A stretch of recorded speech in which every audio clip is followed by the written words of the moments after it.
What's up and welcome to my Pimax Crystal review.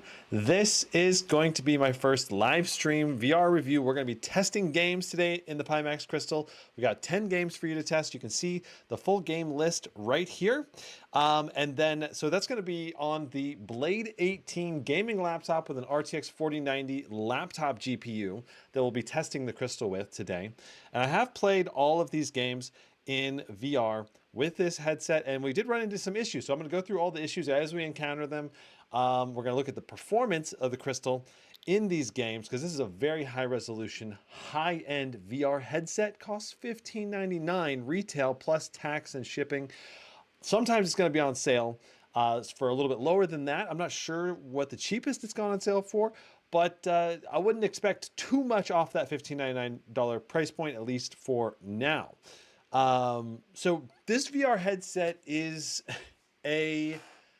extremely high end, one of the highest PPD, pixels per degree, which means the pixels per degree of your vision inside of VR, meaning it's extremely detailed. Like, you're in a cockpit in an airplane in a VR game. Most VR headsets, you're not going to really be able to read the instruments unless you get down close to the instruments.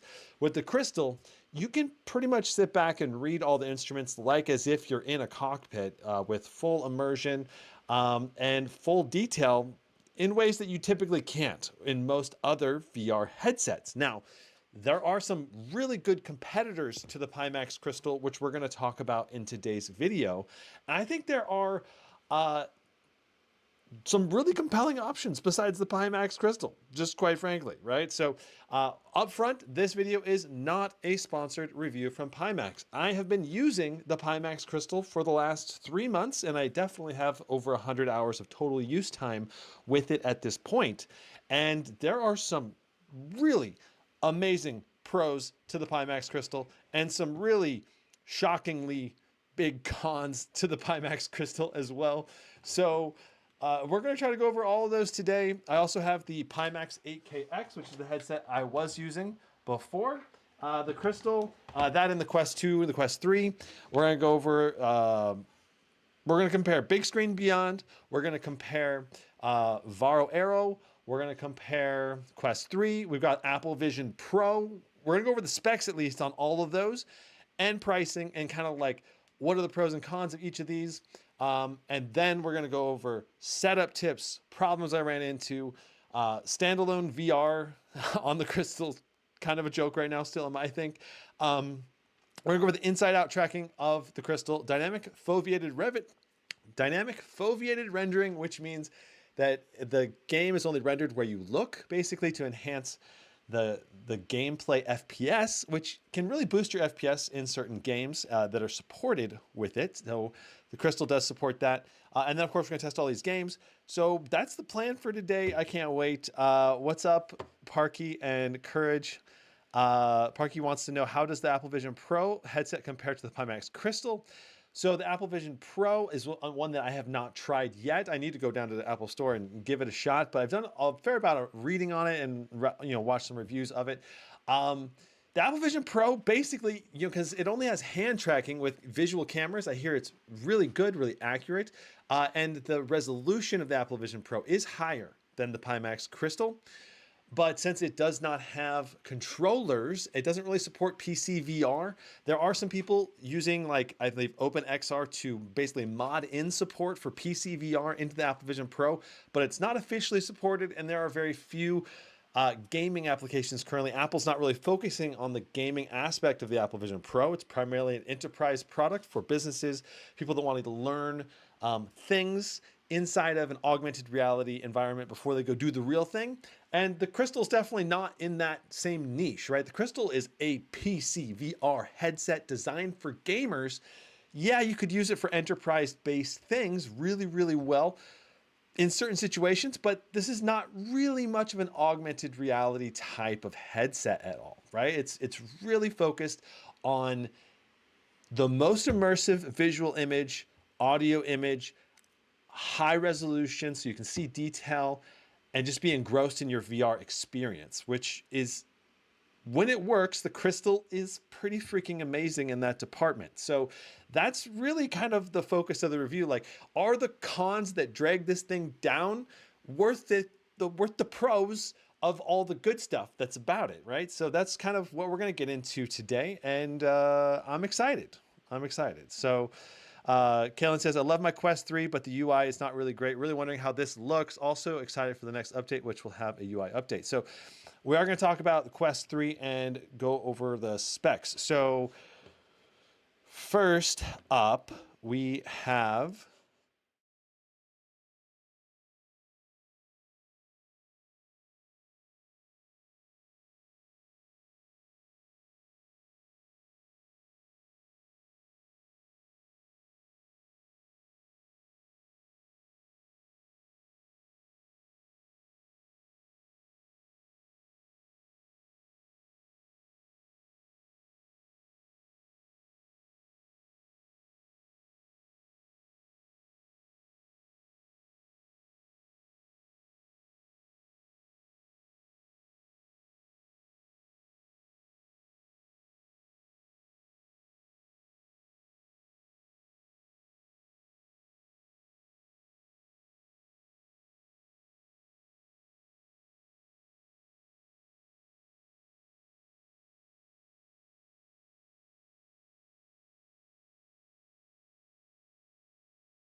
Okay, audio is back. Sorry about that. Let's talk. We'll have to edit that part out in after. Okay, so Pimax, major pros and cons. We'll go through these. Sorry about that. Thank you. Thank you, chat, for telling me I should check chat a little more often. I was in the zone and I was talking. So, all right. So Pimax Crystal, major pros and cons, very detailed VR visual experience, near to the max possible visual experience that you can get inside of VR. It's extremely, like the visual clarity, like they will have higher resolution headsets like the Apple Vision Pro that will have a bit more detail, but this 2880 by 2880 resolution display is such a high resolution that there's almost as much detail as, say, like playing on a QHD gaming monitor. It visually is so much more immersive than other VR headsets that are lower resolution and more visually immersive than the Pimax 8KX. But because they went with the higher detail, the narrower FOV to increase the PPD, the pixels per degree, basically it means that everything is really detailed, but you're still kind of in a narrower FOV. So the Pimax 12K or Reality 12K is going to be Pimax's goal headset that will give you both FOV and higher PPD at the same time. But that's also going to cost a lot more than $1,599, from my understanding. It's going to be north of $2,000. But that's going to be an even higher resolution VR headset than this one. Now, automatic IPD is your interpupillary distance, and the Pimax Crystal has a motorized IPD in there, so it'll move the lenses left and right to match the width of your eyes, which is great because you always get a clear picture without getting cross-eyed. Sometimes you use a VR headset and it's not quite set up correctly for the IPD, and it is much better when you have an IPD that's always perfect. So I really love that. The onboard speakers are good on the Pimax Crystal, but they could definitely be better. Like they don't have suction cups like my 8KX here. If I show you the difference here. So here's the Pimax Crystal audio here. The Pimax 8KX has these rubber cups that go around and they kind of press against your ear and give you more of a bass seal, which really just improves the audio immersion of going through and playing games and everything. You get that bassy feel, you get better clarity on the mids and highs.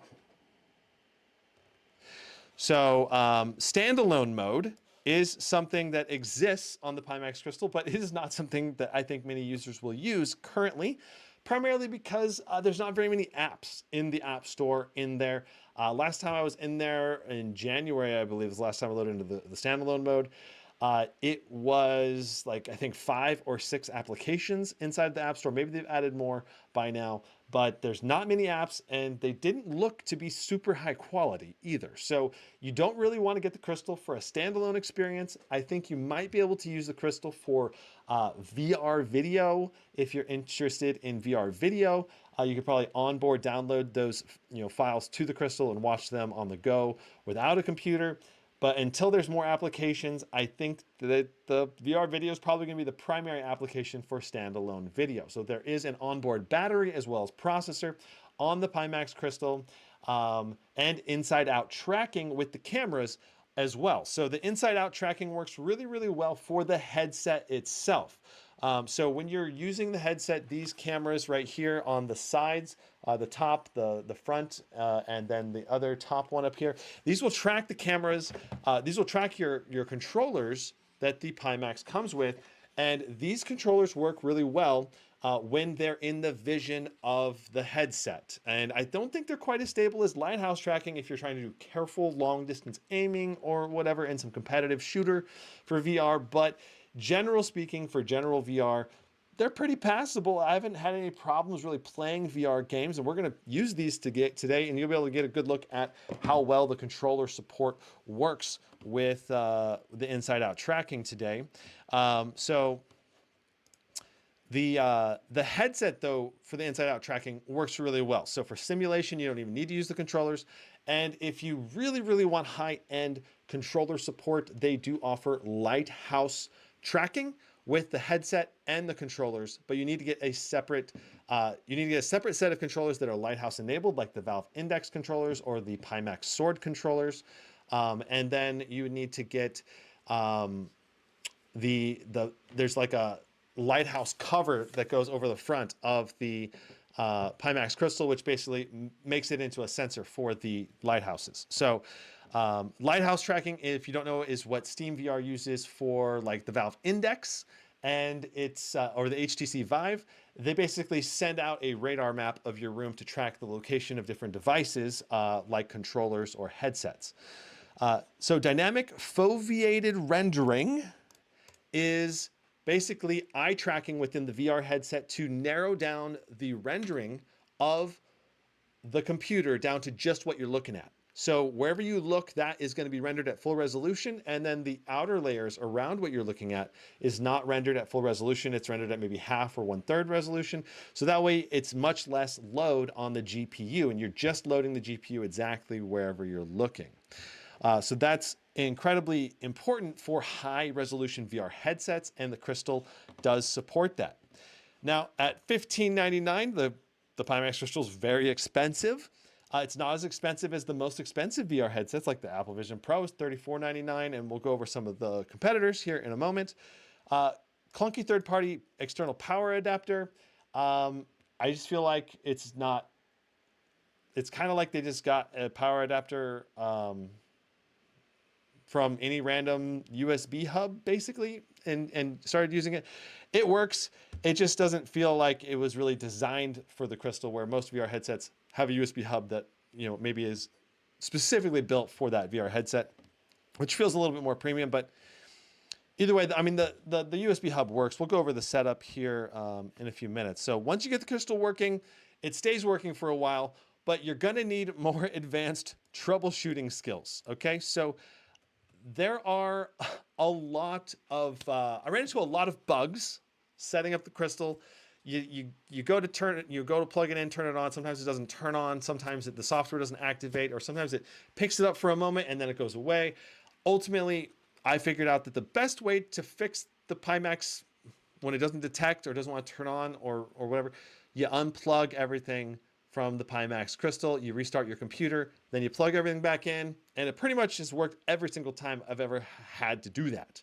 Like, you get it working every time, but sometimes I would spend 15 minutes trying to turn it on, cycling the power, resetting it. It's like it's not picking up on the computer. And I'm not sure exactly what's causing it to not be detected by the computer, but something is causing it to not be detected, and a machine restart sometimes fixes it. Sometimes unplugging the Crystal, unplugging the battery pack from the Crystal.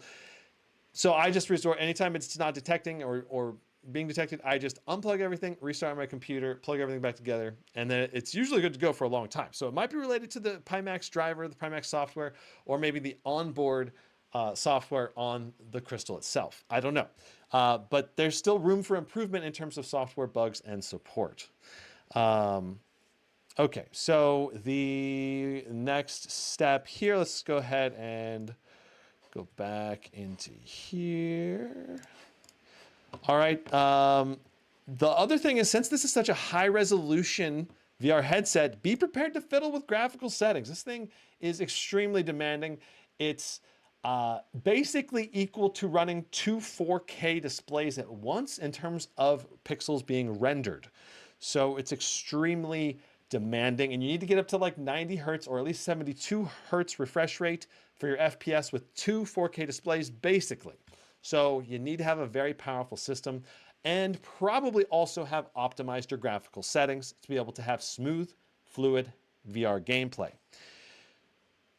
Another con is controller bindings aren't always optimized for every single game. I found that the most popular Steam VR games pretty much were optimized really well for the onboard controllers, but some of the games, like especially the Meta Quest Store games, those games just had buttons not working correctly or not quite bound correctly, and it made playing games like Asgard's Wrath almost unplayable. We'll go into some of those issues that we had, or that I had in playing when I actually go try to play the game today, and I'll show you what's going on with the controller support. Now, another thing about this VR headset is that it's not wireless. At least not currently. They don't have the wireless mode available for people, but that means that there is a cable, and this cable can get in the way. It can get caught on things. You can roll your chair over it. And you know, when you're using a VR headset, sometimes it's tugging on your head when you're trying to look to the left and you're like, wait, there's a cable, and then you lose immersion, and it's not as fun in that sense. So I say, if you're going to get a Pimax Crystal headset, you're going to want to get ceiling mounted cable management of some kind, at least if you want to do room scale VR. If you want to do like seated VR, you can probably get away without that, but you're going to maybe want to get like a chair mounted cable, so that way it's just sitting there right behind you loose, so you can have free head movement. That's the main thing. So yeah. Okay, so let's talk spec overview, and I'll try to answer any questions in chat as well. So let's go to the spec page, and here we go. So here's the Pimax spec page, and let me check chat. You guys can kind of look at that. Okay, checking chat. All right. JC Russell says, I'm getting a Quest 2 for my birthday. Ooh, that's, I mean, it's awesome. Anytime anyone gets into VR, it's awesome. That's in my opinion. Parky says, it's nice to see a high resolution VR headset offer hopefully good controller support. And yeah, this headset allows you to use any Lighthouse based controllers. I love that. And then you also have the onboard controllers that it comes with. So you can also get this without these controllers and just get the Lighthouse tracking plate and just 100% go Lighthouse. So you don't have to deal with these controllers if you want to deal with, don't want to deal with the inside out. Prem says, does a laptop 4080 good enough to run this then? Any VRAM issues? You may run into VRAM issues. Yeah, 12 gigs of VRAM. I was noticing that I had used up to 15 gigs of VRAM in some of the VR games that I was testing with. I didn't monitor performance 24/7 when playing the games, but I didn't notice any hard stuttering that I think was related to the VRAM. But you're far more likely to run into VRAM issues, I think, at 12 gigs than 16. We're testing today with an RTX 4090 laptop GPU that has 16 gigs of VRAM. Ideally, the ideal Pimax Crystal VR headset setup is definitely going to be with a desktop RTX 4090 with 24 gigs of VRAM, maybe an RTX 3090 with 24 gigs of VRAM. It's also a possibility. But I think a 4090 is going to be the better route. You're going to get more playable games. Like if you can spend $1,600 on a VR headset, I'd recommend also springing for the 4090 GPU in a desktop if you can. That said, I'm able to get some really playable frames in a laptop 4090. So certainly possible to go to a lower spec desktop GPU or laptop GPU, probably as low as the RTX 4080 laptop GPU. Or the 4070 Ti desktop GPU would probably work just fine. Okay, so Pimax Crystal. Let's talk specs. We're talking 35 pixels per degree with glass aspheric lenses. Let me show you what that means. What does that mean?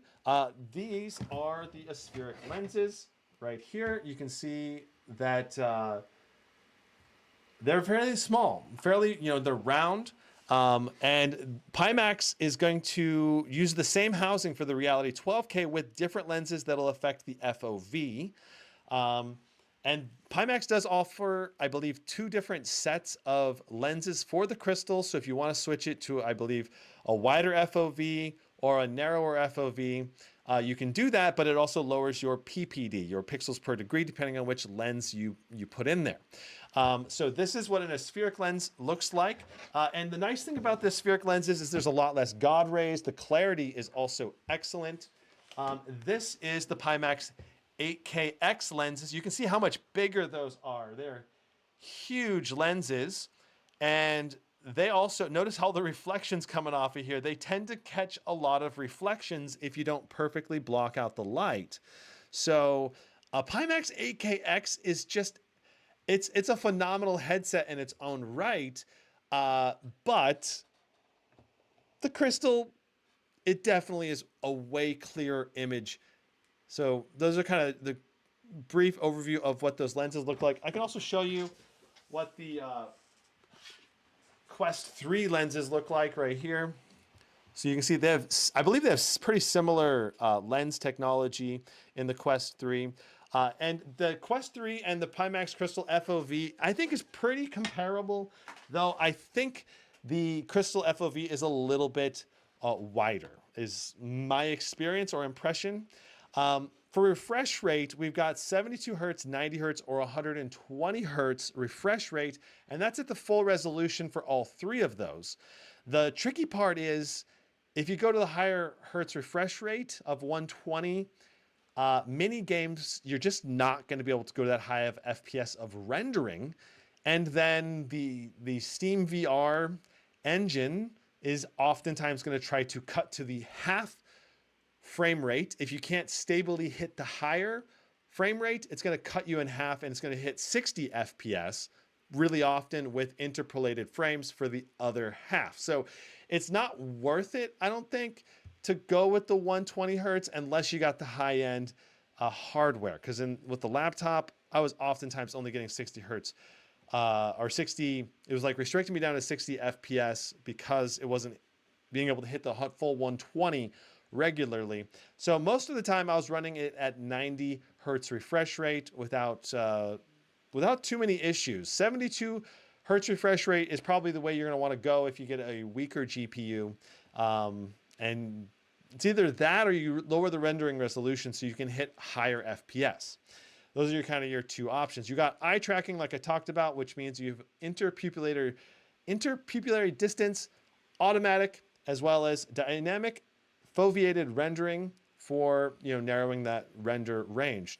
Two modes, PCVR and AIO, with AIO meaning the standalone, fast worldwide shipping. So you can get this anywhere in the world.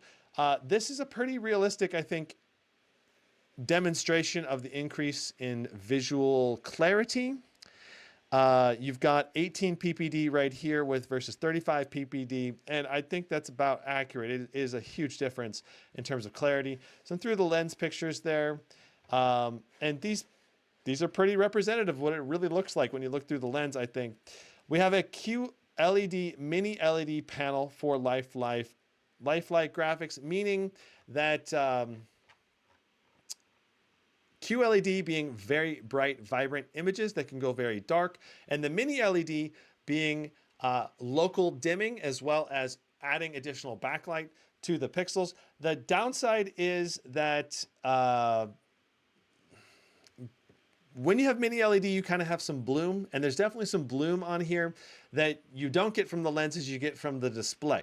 And that bloom means that you have bright objects on dark backgrounds. That light kind of bleeds over into the neighboring pixels. I definitely can see that when looking through the VR headset.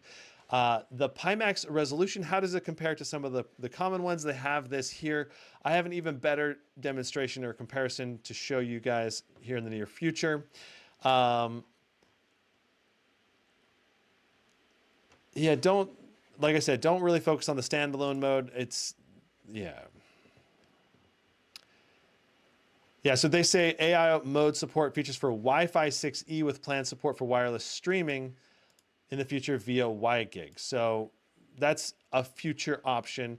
The Lighthouse faceplate is also optional, so that you can use it with Lighthouse base stations. This is what comes in the box when you get the headset. You got the Crystal headset, 2 controllers, the DisplayPort cable. You've got a charging dock for the battery. So that allows you, if you're going to do the standalone mode, which you don't really do right now, you could switch the battery, hot swap it basically. In addition, when you're actually using the headset in PCVR, you have to have a charged battery that will slowly drain over time if you're continually using the headset. If you're not using the headset, just plugging the Pimax Crystal into the wall will automatically charge the battery.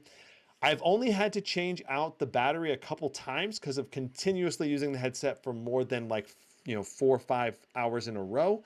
That's the only time you'll kill the battery in one session. Then you just let it charge overnight and you're good to go for the next session the next day. So it's very rare, actually. I think you'll have to change the battery. I think it's not a huge deal that you have this. And if standalone mode ever becomes a really good thing in this headset, then having a swappable battery is going to be awesome. It also comes with 2 USB-C cables for charging your controllers. And so the controller charge port is, let me just show you right here. That is where you charge the controllers, and it's very easy to charge the controllers. The controllers automatically wake up anytime you press one of the buttons or move the controller around. So yeah. And the controller battery life has been very good. I rarely have to charge the controllers, but I tend to charge them once every few play sessions just so I don't have to worry about them at all.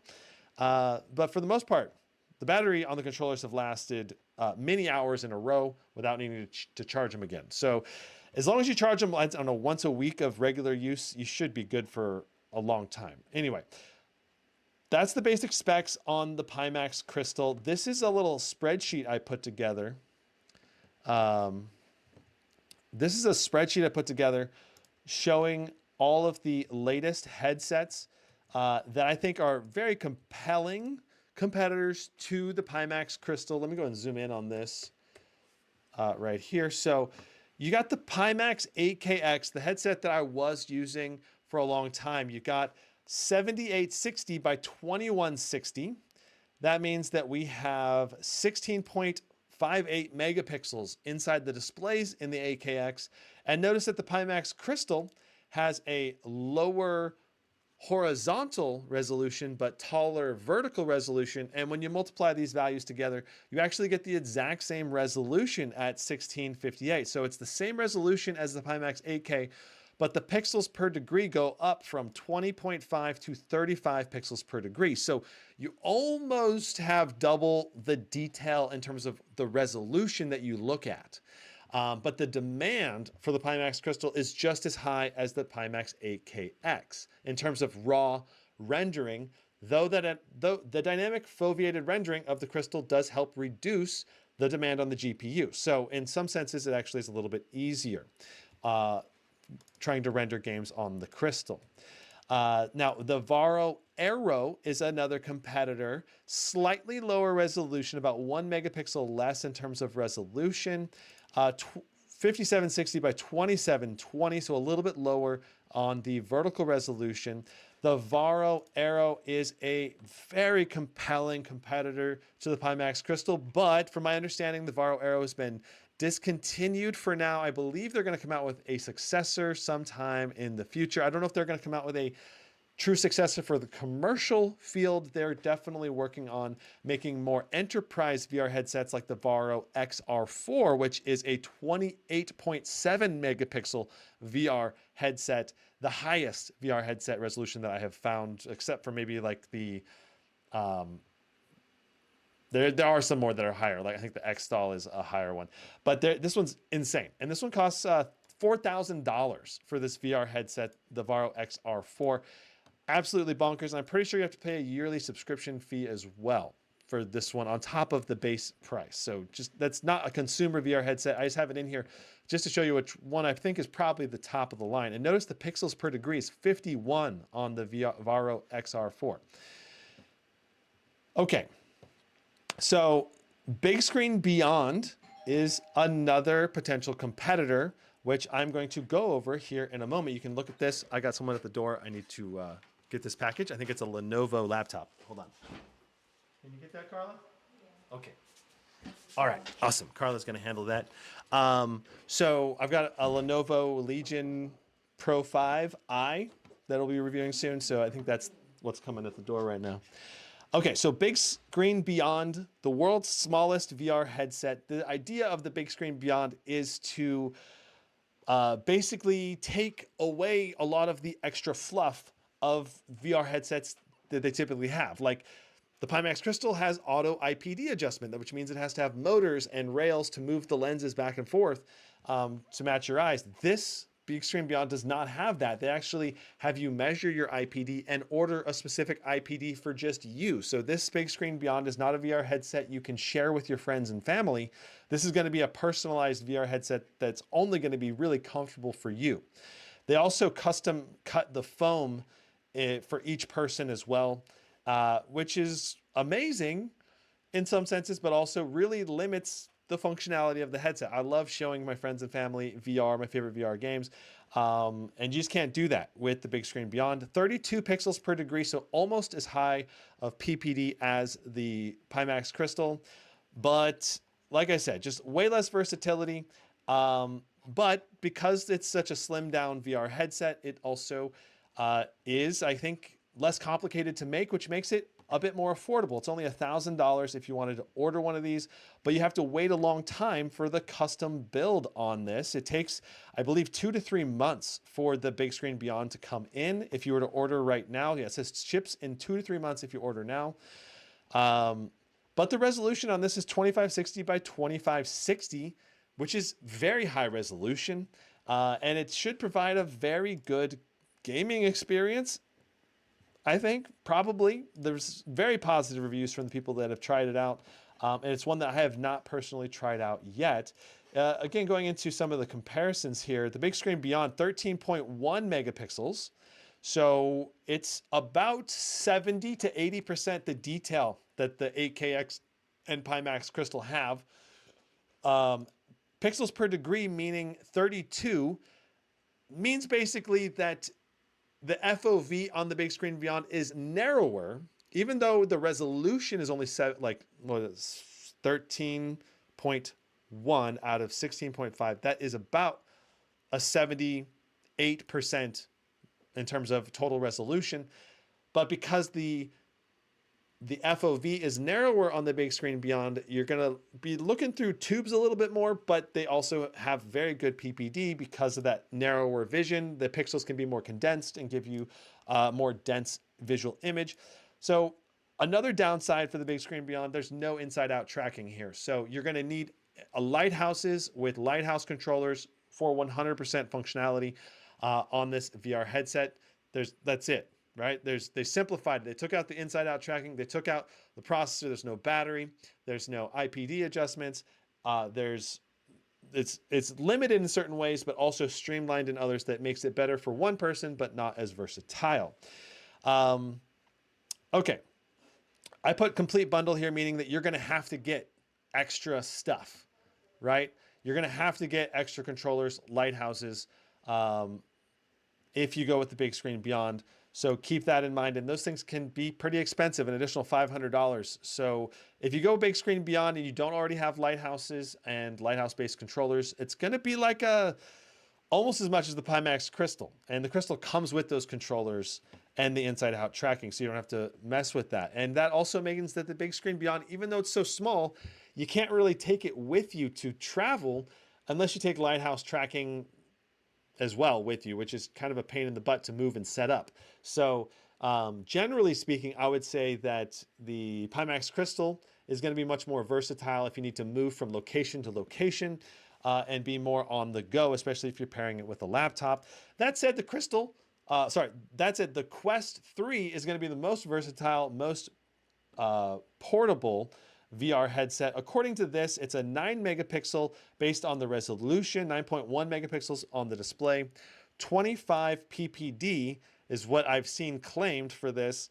FOV I put as a 5.5, but based on what I've been reading and this Infinite VR FOV tracker, the Pimax 8KX coming in at 152 FOV, and the Pimax Crystal coming in at 104. The Quest 3 also coming in at 104, which is interesting. According to this, that means the Crystal and the Quest 3 are very similar. In my personal experience, it felt like the Crystal was noticeably wider FOV, not by a huge margin, but by something that was noticeable. So I don't know. Sometimes the way they measure this FOV can be a little bit messed up. But you can see based on the 8KX here, it's 50% wider FOV. It's a huge difference going into the 8KX. It's way more immersive if you're after more of an overall type of experience. Whereas I would say the Crystal is a better pure simulation type of a VR headset because of the additional detail you get. Now, the Quest 3, nice thing about it is the price point at $499, that comes with the 2 controllers. The downside is the Quest 3 definitely is going to be invading your privacy because it's owned by Meta. They'll be watching what games you play. They'll be, customizing and personalizing advertisements based on that stuff. And I don't know if I can trust Meta necessarily with all of the camera data, but it's something I've made my peace with. Because there's definitely been some reports that Meta or Oculus employees have looked at personal images off of the cameras before when they're like troubleshooting issues with the devices. So there are potential issues there to consider when buying a Meta headset. Now, I'm still a big fan of the Quest 3. I just generally would recommend at least a little bit of caution around using the Quest 3 and how you use it for the most part. But overall, in terms of gaming experiences, the Quest 3 is the bar number one standalone VR experience. It has tremendous VR library that's compatible for portable standalone games that you can just play off the headset with battery with no PC. So if you don't have a PC, the Quest 3 is probably the no-brainer way to go. Unless you just want an ultra high-end PC VR gaming experience. The Quest 3 delivers a pretty dang amazing PC VR experience for the money, I think, with good clarity, okay-ish audio. Audio is honestly not amazing on the Quest 3, but the big issue is that since you're going to be using streaming, the video will be compressed down, which means there's a slight increase to input lag as well as a slight increase in compression. So there's some visual artifacting that happens from the video compression that goes on. That said, if you have a really high bandwidth Wi-Fi, like high quality Wi-Fi connection, along with your computer being cable plugged into that Wi-Fi router, there's only one element of Wi-Fi there, just going from the router to the headset. It's still a very good VR experience in my opinion, and something to consider, especially if you're more on a budget, I think. But if you're after the best gaming experience, I think it's more between something like the Pimax Crystal, the 8KX, the Varo Aero, Bigscreen Beyond. Those are really your main options if you really want the highest end VR experience, because it is a massively noticeable experience, massively noticeable increase in VR experience on the highest end VR headsets. Not that the Quest 3 is bad. Quest 3 is excellent for the money, but it's a noticeable difference for sure. So Apple Vision Pro, you can see the resolution here, 3660 by 3200. So it's very high resolution, very high vertical and horizontal with better inside out tracking for your hands, but no controllers enabled for the Apple Vision Pro. I don't know why they didn't go the controller route. I feel like that would have been awesome if they had a controller option as well, especially for gamers. The Varo XR4, not really a consumer headset, as I mentioned before, but if you have unlimited money, maybe it would still be worth considering. I don't know. If you're like a multimillionaire, you just want the very best of the best of the best of the best. Well, that's a freaking insane VR headset right there. So those are kind of the main competitors. There are, it's going over the 8KX in a little more detail, 200 degrees of FOV with a native refresh rate of 90 hertz, but it can go up to 120 hertz refresh rate if you lower the resolution. I would say that the 8KX is my favorite VR headset from a immersion standpoint, for you get the full experience with a good amount of detail. There's at 20 ppd, it's a good amount of detail that you can see, but it's just so much more immersive when you have peripheral vision, when you can see everything around you and you move your head around. You just need an insane computer to be able to run the 8KX as well, just like the Crystal. And I feel like the lens quality on the 8KX is just not nearly as good as what you have on the Crystal. The aspheric lenses are a huge upgrade. So in that sense, the 8KX is one of those things that's it's great in so many ways, but also you're kind of buying yesterday's technology. And so in that sense, the Crystal is probably the way to go. There's the Pimax 5K Super as well, if you're more of a budgety high FOV, which is basically a high resolution, but not as high as the 8K. I believe it's 2560 resolution times 2 They don't have the resolution here on the page, but I've heard good things about the Pimax 5K Super. It's just the AKX is a higher resolution version of this, pretty much, and up to 180 hertz refresh rate with the 5K Super. So that's also that's a nice refresh rate, 180. If you're a very competitive FPS shooter in VR or something, that's the only the games you play with like a gun stock or something, then Pimax 5K Super is probably the way to go. Overall, I think my top 3 is going to be the Pimax Crystal, the Varo Aero, and the Bigscreen Beyond. Another one that I didn't put on my list here yet is the Somnium VR1. Now, this is one that I saw at CES. I did get to hold a prototype of this, but this is kind of like backing a Kickstarter if you go this route. This should be a very high-end headset that should be very competitive with the Pimax Crystal. 2880 by 2880 with high-resolution cameras.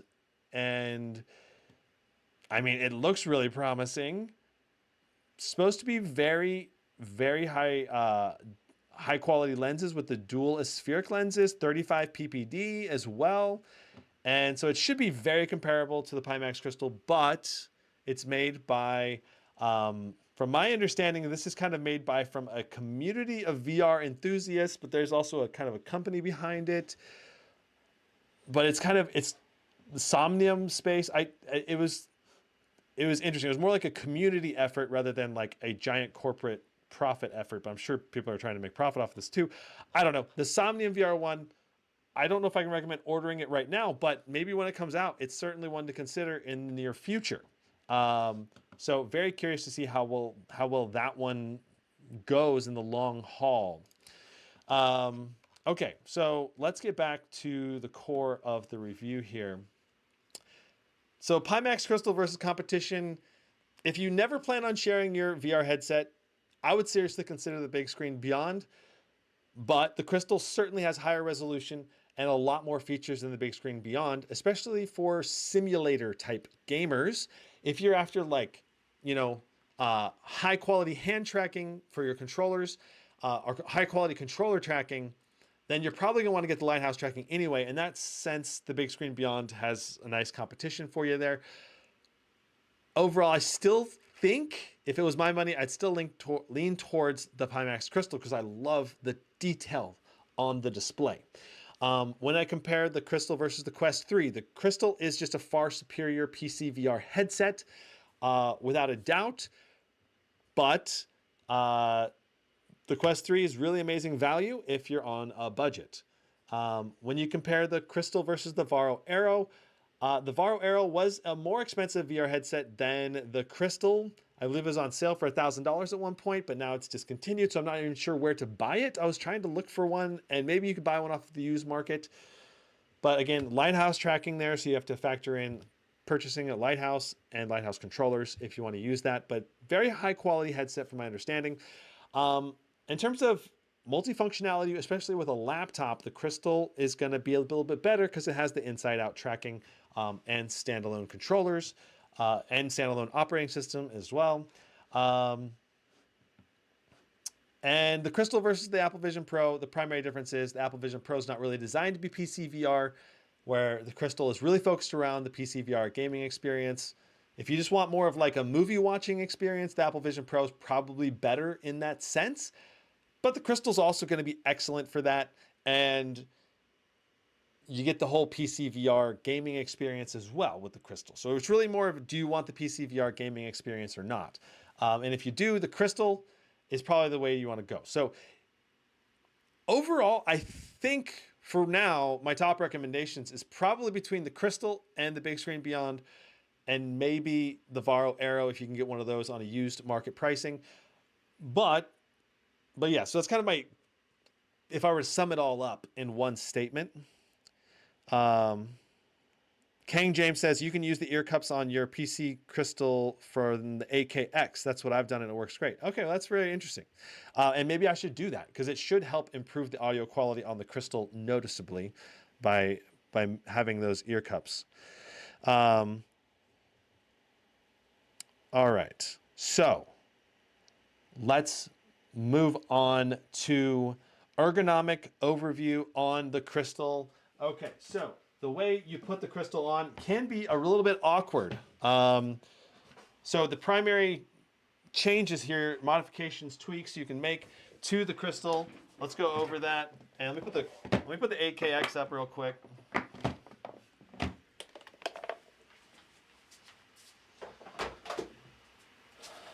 All right, so you've got a head strap. This is nice. It gives your head some nice support to balance the weight across the top of your head.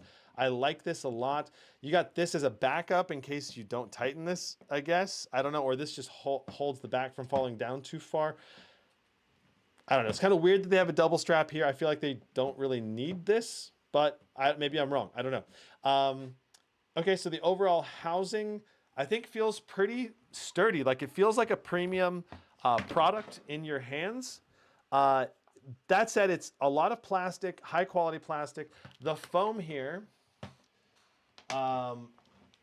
you can change the foam if you want. And it did come with a couple different versions of the foam here. And I have seen some reviewers say that the foam, yeah, it is kind of coming off here. You can see that when I'm trying to change the foam pad here, the Velcro attaching the foam is peeling back. So you'd have to like take this off of the foam piece and then kind of glue it back again there. It's not ideal if you need to change this foam piece a lot. That said, I've not really, if you get really sweaty in VR, that's when you're gonna have to be changing and washing the foam piece. Depends on what kind of gamer you are. If your goal is to do that sweaty VR gaming experience, the crystal's probably not the way to go for like vigorous Beat Saber 24/7.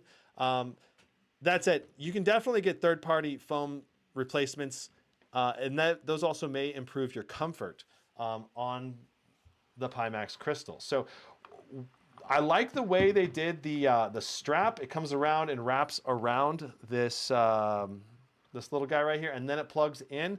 It helps prevent, I think, stress on this cable. The 8KX cable that I had actually broke once, so I think this should help prevent that from breaking as easily. You can see the headphones here can go forward and back, and can these go up and down? Yeah, they do have some up and down action as well. And then, so when you put the VR headset on, what you're going to do is, let me switch camera angles. You put your face in, just like this. You hold the headset, put your face in, and then you make sure that this top strap is loose enough, and you pull it down, and then you tighten the VR headset. And this works really well for just generally putting the headset on with no problem.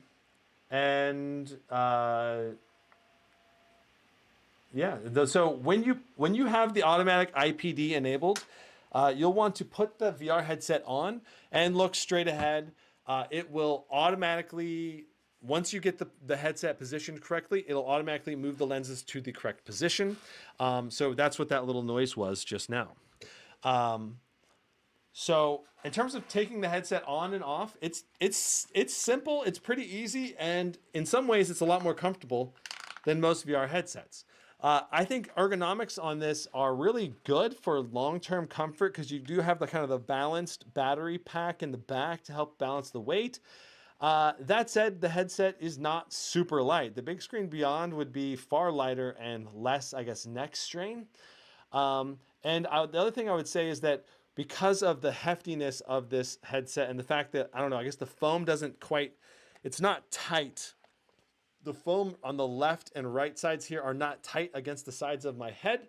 When I turn my head quickly, the VR headset can kind of wiggle if I do it very fast. So if I do it fast, it kind of gets a little bit of a wiggle on the left and right side.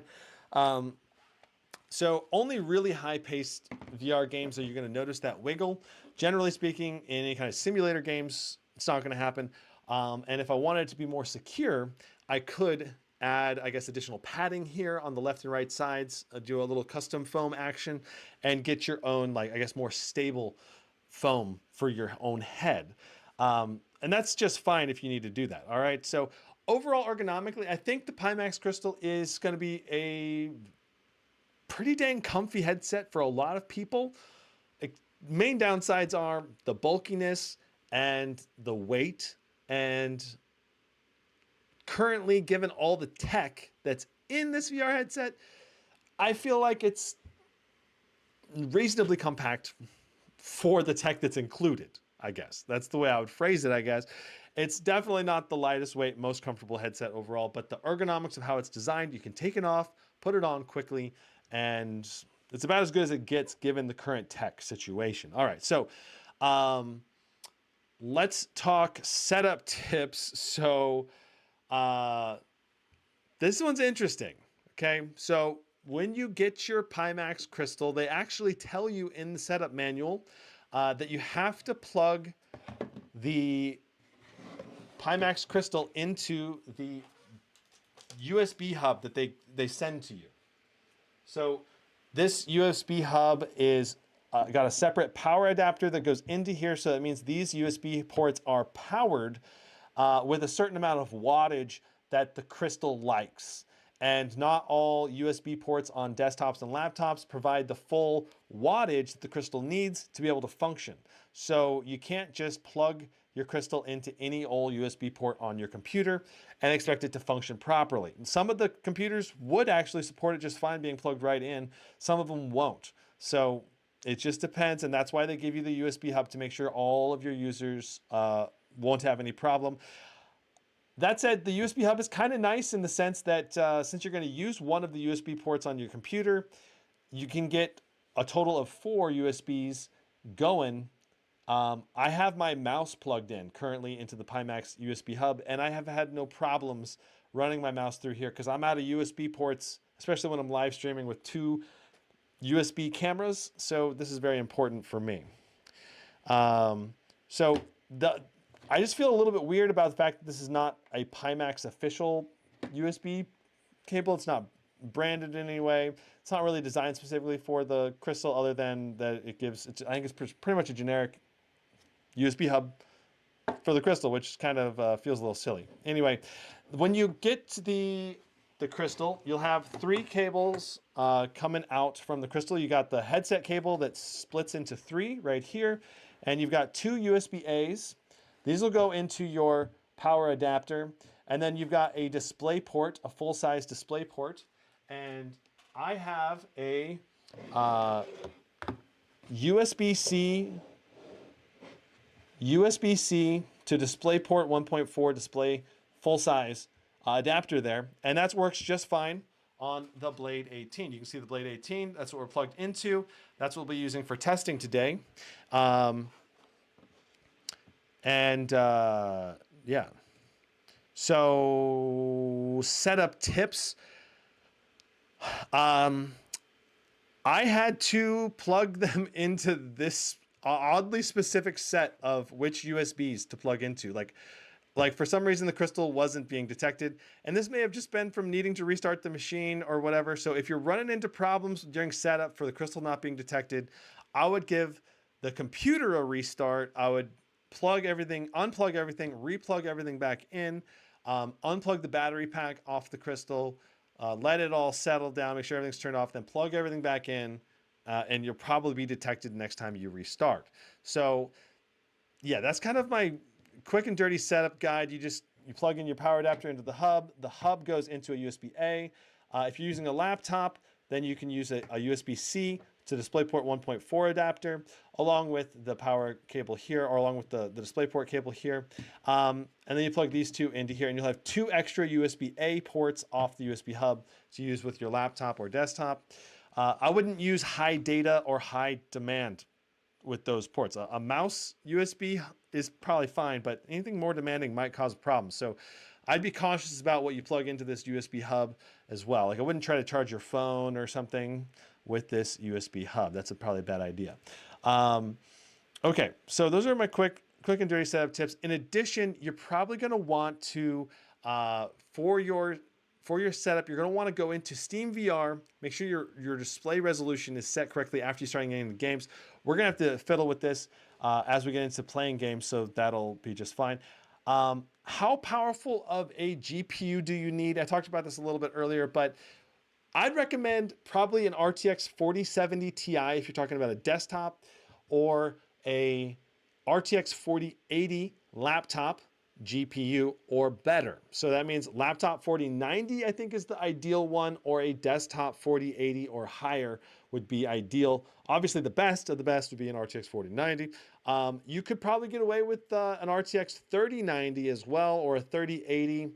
Going below an RTX 3080, you're probably going to get into some really dicey in terms of how much performance you're going to have to downgrade, right? You're going to have to visually reduce your resolution significantly to be able to get playable frame rates, which is just fine. If you have to do that, you have to do that. It's no problem. But if you're after the best of the best experience, in that case, I'm like, if you have to go that low, probably better to just get a lower end VR headset that's lower resolution that matches the quality of your PC. And I don't know, unless you're trying to future proof your VR experience, I guess, so that you can upgrade your PC down the line and get a better overall visual image there.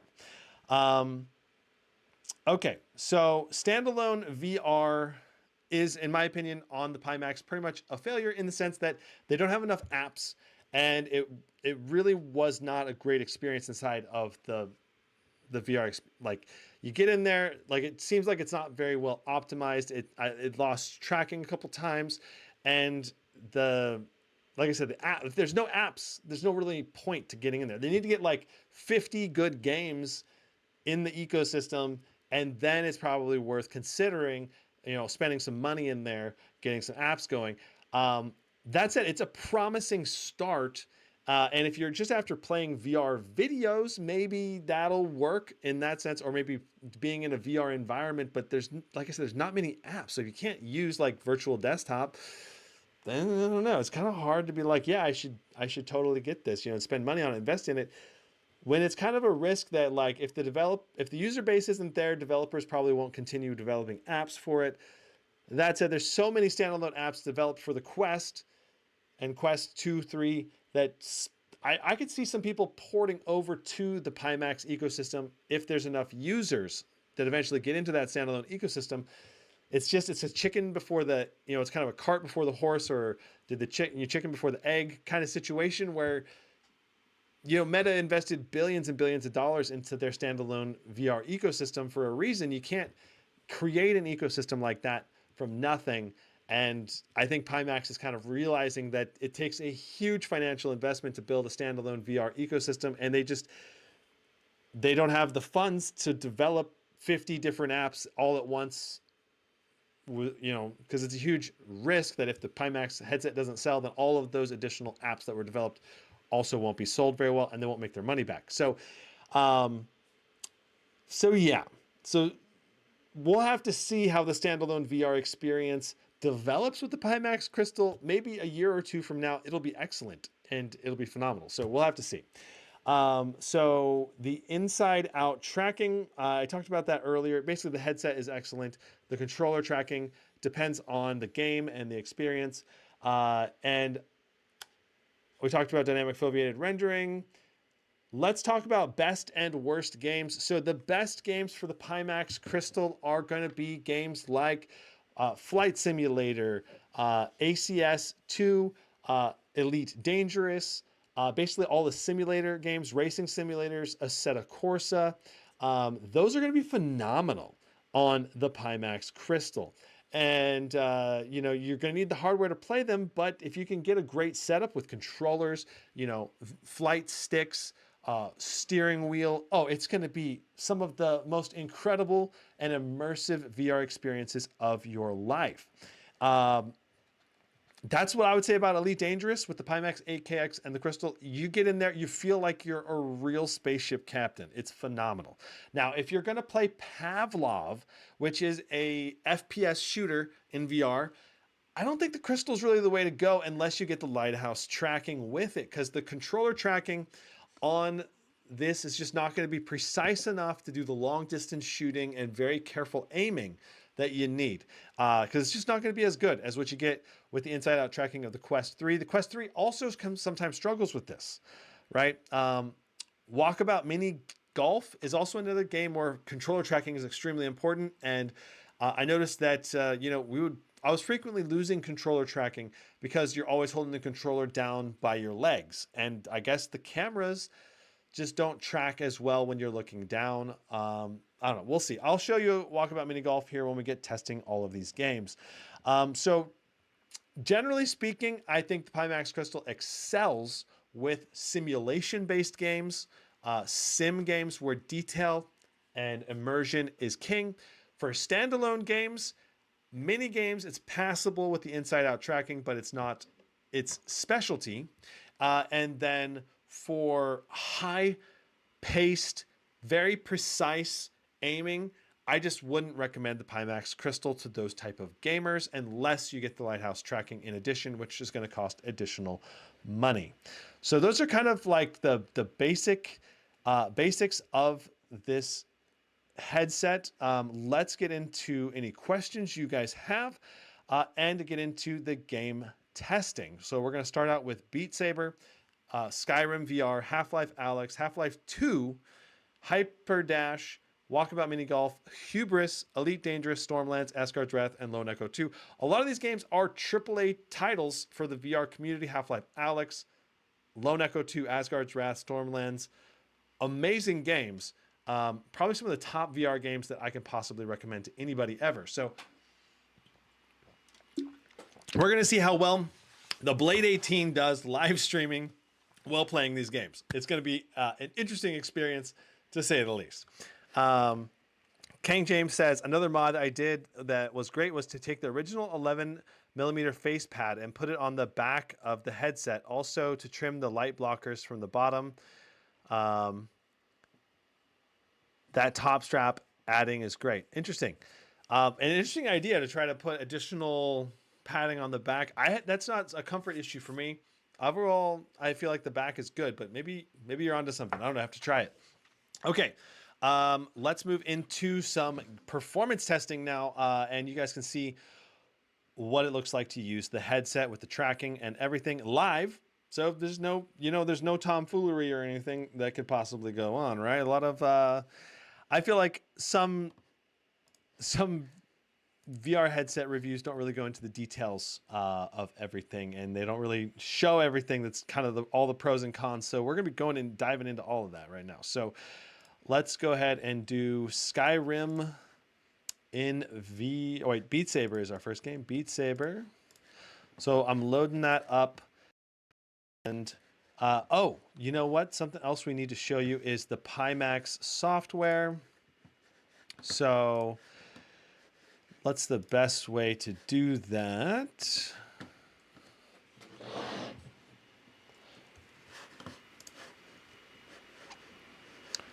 All right, so here we go. Let's do this, let's do that, and okay. So this is the Pimax software. Let me just, can I move me? Let's move me over here to the right side for now. So this is the Pimax Crystal software. Inside of here, you can set up your room settings. Inside of Steam VR, you can reset the headset. You can restart the driver service. You can shut the headset down. It'll also auto turn off as well. Under the device settings, you can change a ton of settings for the Crystal. So not sure if you can see all of, it's kind of hard to see this window. You can change the refresh rate from 90 Hertz to 120 or down to 72 Hertz. You can increase and decrease the backlight. You can enable, disable eye tracking with auto IPD adjustments. And those are the primary changes there on that window. You do have, they recently added the ability to see through the cameras. I have not tried it yet, and I don't see it on here. They must have removed the update, probably because it wasn't working very well. I don't know. It's interesting. So there is pass-through vision for the Pimax Crystal. That was an update that was recently released, and now I don't even see it here. That said, the eye tracking is what enables foveated rendering. If you uncheck this box and you go in here, it's going to be fixed foveated rendering. If you do enable eye tracking, it switches to dynamic foveated rendering. So if you can't find dynamic foveated rendering, that's where that's going to be at. We'll do balanced dynamic foveated rendering for our testing today. I've disabled smart smoothing, locking half frame rate, removed hidden area mask for now. And those are my settings that I have. But if you need to set a specific setting for a certain game, you can set it so that way it'll switch to enable hidden area mask for certain games if it's a compatibility issue. So I really like that you can customize your settings for each specific game. If it's a game that's easy to run, maybe you don't need to have certain things activated or deactivated. So I just kind of wish that you could do different refresh rates with each game, because a game like Hyperdash, I could play at 120 hertz, and I would love to play it at the 120 hertz refresh rate. But Half-Life Alyx probably will never run at 120 hertz refresh rate, at least on this hardware. So at least not consistently or smoothly. I don't know. Maybe if you do very high aggressive dynamic foveated rendering and you lower the resolution enough, maybe it could. But generally speaking, I would rather have better detail in those AAA titles at a lower frame rate. So that's kind of how you balance this. And those are the settings that you have available to you. Let's talk assets. So under my assets, this is where you can start and close games. You can see my current game library that I have installed. I have a lot more VR games than this, especially on the Quest ecosystem. I have played a lot of games in the Quest ecosystem as well. I have over 5,000 hours in total in VR, factoring in everything. It's a lot. I played a lot of VR, especially a few years ago. I was playing several hours every single day. Don't play as much now. The last year, I probably only play a few hours a week, maybe on average. It depends on the week. But yeah, so this is my game library so far. You do have the store inside of the Pimax here, but you can see the store in here is pretty limited. And this is some of these are going to be the kind of games that you can get inside of the standalone VR ecosystem as well. And I just generally probably wouldn't recommend buying stuff directly from the store, even if it is a good game. Even if this Survive game is a good game, I would rather buy it on an ecosystem that I can switch to another headset with. I don't prefer to buy games on a ecosystem that is limited to only a certain one type of headset. So yeah. All right. Now the nice thing about the My Assets here is that this combines your full game list in one location from your Steam VR and your Meta games as well. You can see I've got Asgard's Wrath, Stormland, Lone Echo 1 and 2 in here. So if I want to launch those games, I can still do that all from one location without having to open that application. So, and generally speaking, I would recommend opening any game that you're going to play VR in through this menu, so that way all of your Pimax settings, and it loads the correct headset, because I do have multiple headsets, and if I try to load the VR game in directly through Steam VR, sometimes it'll try to load it through the Quest ecosystem, for example. Okay, so here is Beat Saber. Let's see if we can get this going. Okay, so you can see we are tracking. Let's move me back up to the top left, I think. And we're going to go here. And let's see if we're all good. Okay, we are good. And I will try to check. Johnny asked, what are the best Blade 18, 4090 CPU underclock and GPU overclock settings? That's going to depend on what you're trying to do and what your goals are, Johnny. So if you're trying to run things at the lowest possible temperatures versus the maximum possible performance, and that's not really the focus of this live stream. Thank you for the question, though. But we're going to just focus on the live stream for right now. Okay, so inside of the VR headset right now, it looks amazing. It is so clear. It looks like I'm looking at just a regular LCD panel. And I'm gonna go ahead and move the mic to my chest right now. So that way the audio is good. Okay, so probably a little bit louder on the audio right now. But let's go ahead and try a couple of generic games. And chat, please let me know if there's any kind of issue. I'm looking at the VR interface right now, and we're hitting 90 FPS, no problem. You can see our CPU, GPU are looking good. Let me check what, I can kind of see down through my nose a little bit. Let's see what, oh, I don't know if I'll be able to change this right now, actually. So my Blade 18 is currently, oh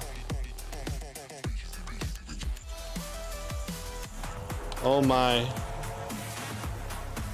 Need to lower the volume there so I can still talk.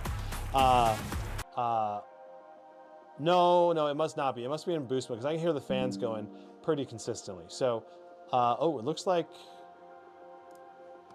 did we have a disconnect for a moment there? It looks like our audio, desktop audio is good. Let me know if the in-game audio is too loud or too weak. I'm trying to balance it with my own audio. So,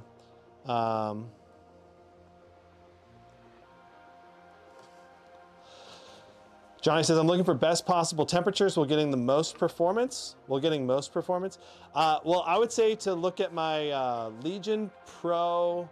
I have to actually, I don't think I've actually done a specific optimization like what you're asking for. But basically, I would say to shoot for standard clock speed. And I don't know if I can get, can I get the menu to change sides here? Room. I'm just gonna rotate this around so I'm facing the camera. Okay, so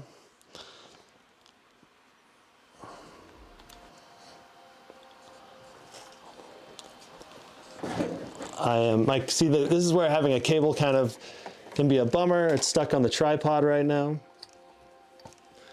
All right, and there we go. And I'll move the chair further back. All right. All right. Okay.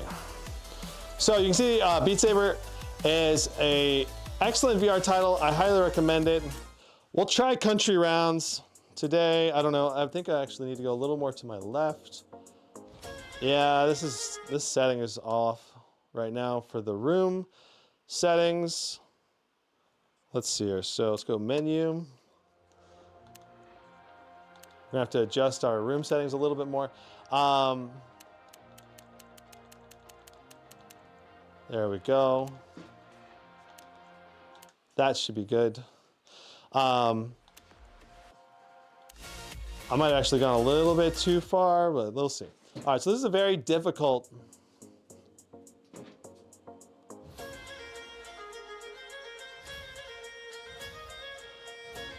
A very difficult Expert Plus. I mean, it's not extremely, but it's like, it's not easy, all right?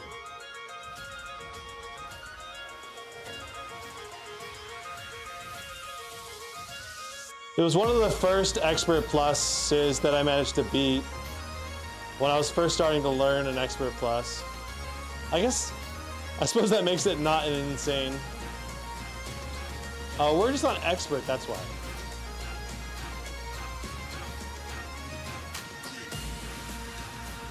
Okay, this one's not hard enough. Let's try something a little bit. Let's do Expert Plus. So you see we lost tracking for a moment there.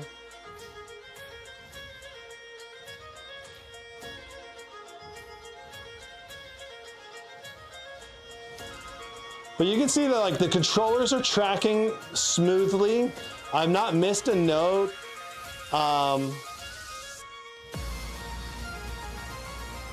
It's a very good, okay, I missed one there. But it's not because of the controller tracking though. That's the main thing.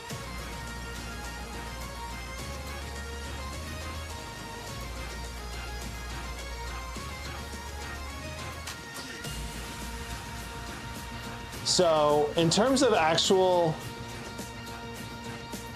can you use this to play a very controller-centric game? I mean, yes, you definitely can.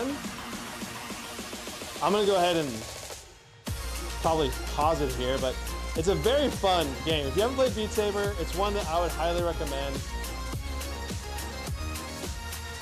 And our FPS is excellent. We're getting 90 FPS with only 66% GPU utilization. Very, very good in terms of overall performance with no issues there. So Beat Saber, love that game. Spent so many hours working out in Beat Saber. Johnny says, should I use the same settings that he did in the Pro 7i for my Blade 18? Maybe if you're trying to go for most performance, but probably not for best temperatures. Okay. So looks like we'll go ahead and move on. I'll try to make sure that the FPS VR window is up for the next one. Let's see here. The next game we're doing is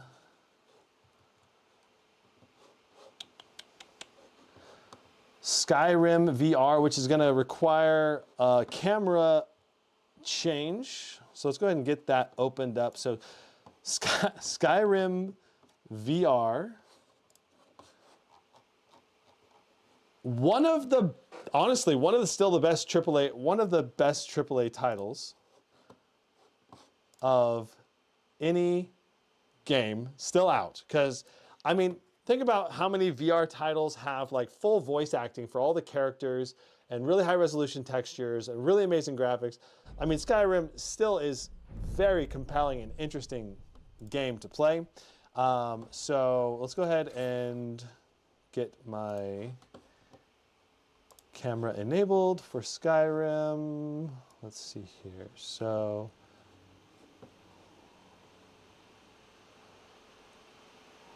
I believe we're doing it like that. Correct. No? Yeah. Okay. I think that's going to be about as good of a VR for Skyrim as we're going to get for now. Let's go ahead and just hop in there and see what kind of performance we get. Run around for a moment.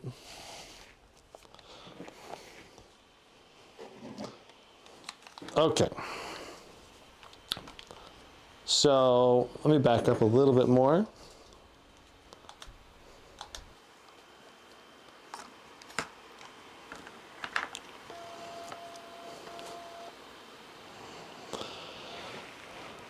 Okay, so right now we're getting 85 FPS with 70% GPU utilization. You can see we got 10 gigs of VRAM utilized with FPS VR. Very smooth gaming experience right now. Hello. So in terms of visual clarity, this is so immersive. There's so much. What happened to my controllers? There we go. We'll go ahead and fight these guys, see if we can kill them.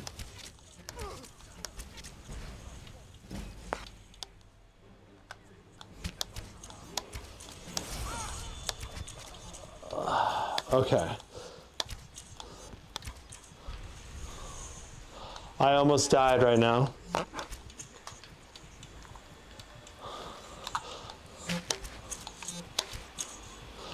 Okay, so we managed to beat all those guys. I'm pretty sure I have this configured for a sit-down experience. Guess we'll grab my arrows from this guy again.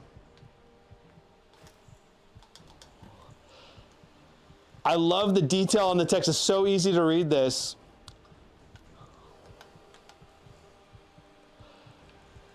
You know, when you're looking in the trees here, it's so easy to like see all the detail of the buildings, the environment, the corners of the buildings, the texture of the wood of the boat.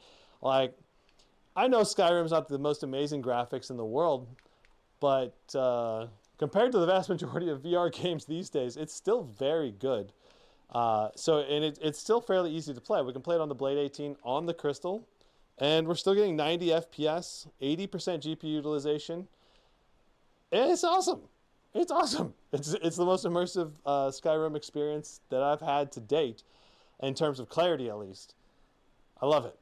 Okay, so that's the Skyrim VR.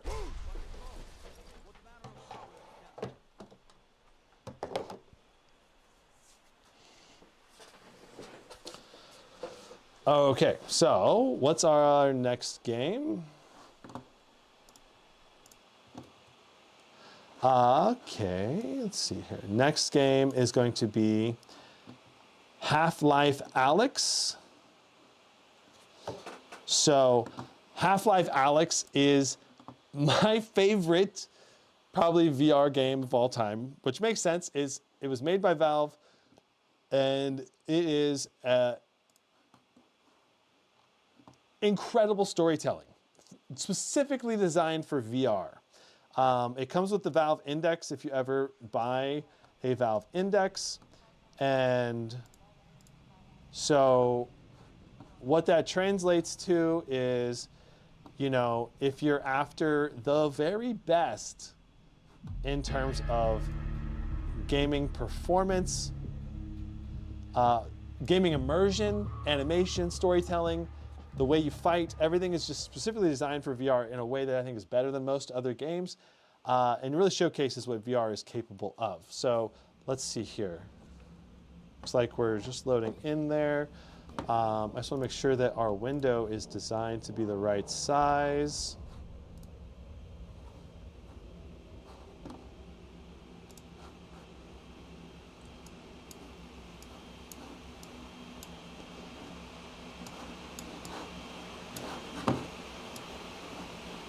Okay, so we gotta change this window sizing before we can continue. Okay, that's good. Let's go to the north. That's good. All right, let's go to the side over here. That's good. And we go down. There we go. Okay. Now we'll expand this out. There we go. Okay, cool. So Half-Life Alyx is a story of humanity being captured and enslaved by an alien race called the Combine. I think it's a group of alien races.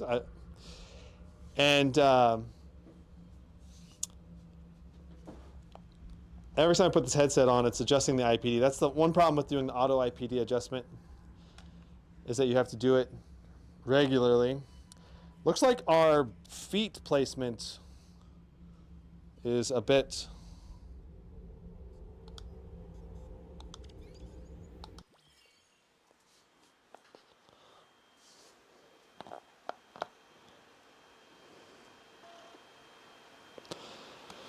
Our fleet placement is centered a little bit incorrectly right now. Okay. It doesn't really matter in this game, though. Okay, so looking down at my hands, absolutely incredible clarity on the hands. I can see the little individual circuits on my hand. I love that. Like, you can't really do that on the other VR headsets nearly to the same degree. Right now we're getting 90 FPS with only 85% of the GPU utilization, which means we could up the settings right now. Let me see what settings we're at. I think we're on medium. No, we're on ultra settings right now. So ultra settings with render resolution, I believe it was 3900 by 3000, so above the actual native resolution of the VR headset. And this just, it looks incredible. The detail on all the stonework, the fine detail of it just looks so immersive, and it's the closest thing that I've ever experienced to a lifelike VR experience. So let's go ahead and move in, play a little bit of Half-Life Alyx.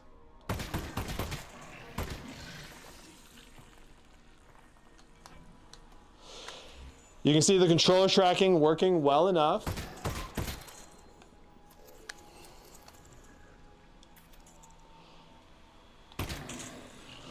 To aim, shoot, grab things, no problem. Yeah, no problems there. Okay, I don't see anything. I guess we go this way. Need to change to grabbing this stuff off the door. Give me more ammo. I love that. So still 90 FPS right now. Goodness, the detail on this is just amazing. It's so lifelike. I don't know. It's awesome. It's awesome to see. Oh crap! What is that? Where did it go? Oh my god! It's so freaky. Okay. I don't know where it went. I guess there's a head crab that walking down these vents right now.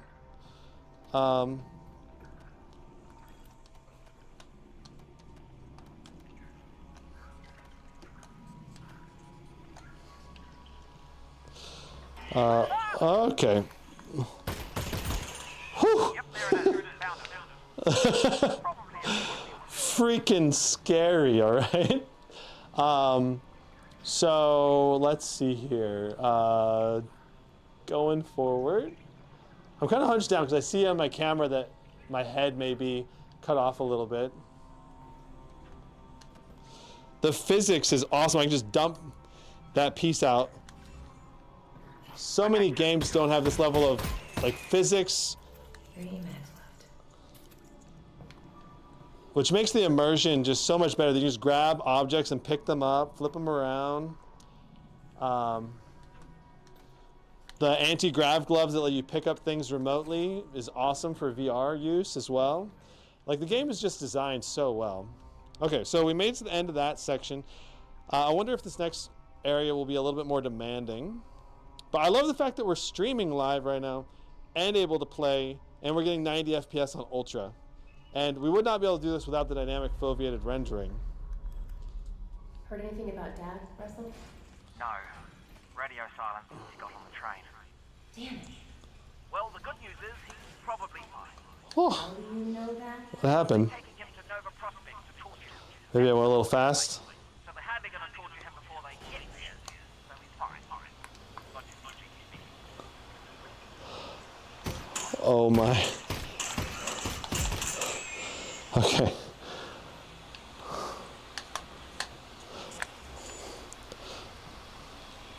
Okay. All right, we'll just go a little further here.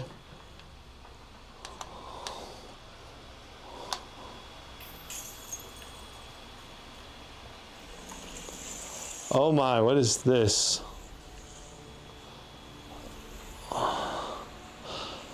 Okay. Gosh. It's freaky.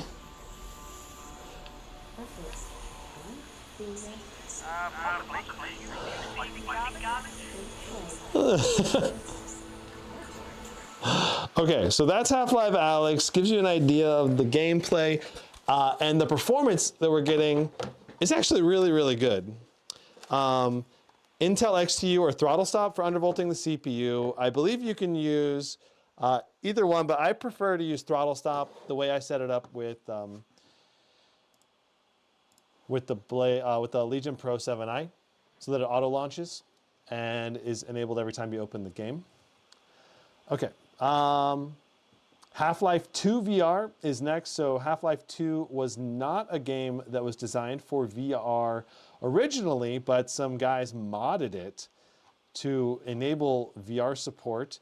and it's actually really good. They did a surprisingly good job for the game. So you get to play the full Half-Life 2 game inside of VR, and it feels pretty amazing. So we're gonna hop into Half-Life 2 VR, and I gotta make the window the correct size again for streaming.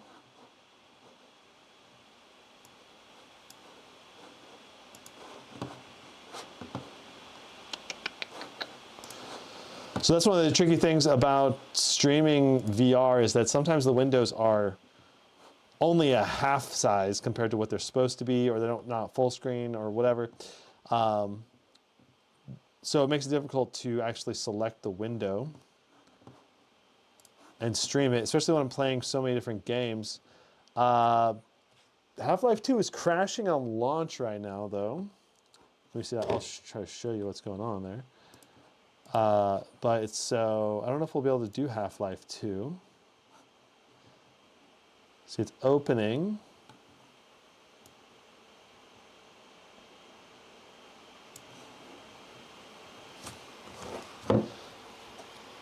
And then it closes itself. So that's interesting. Let's move on to Hyperdash. I don't think it's worth troubleshooting it right now, but it could, it could be the dynamic foveated rendering that's causing that to crash. Let's just try. Let's try turning off dynamic foveated rendering for the crystal and seeing if that fixes it. So Half-Life 2 VR will do off for dynamic foveated rendering. And we also have, I don't think we want smart smoothing, but maybe hidden area mask needs to be enabled too. That could be another thing that needs to be enabled. So let's see if Half-Life 2 will open now without dynamic foveated rendering enabled. That was one of the settings I changed the last time I ran Half-Life 2.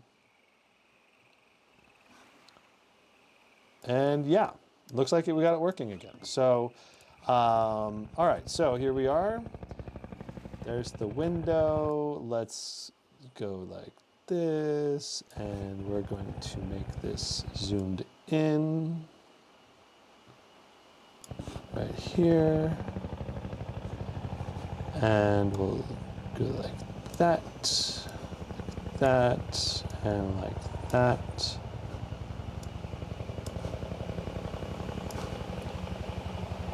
Boom, okay, beautiful. Okay, so let's try some Half-Life 2 VR. I'm gonna aim the camera up a little bit more as well, so hopefully it doesn't cut off my head.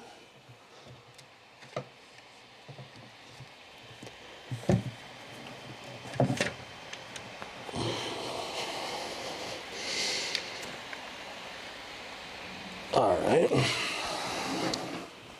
cool. All right, so Half-Life 2 VR, here we go.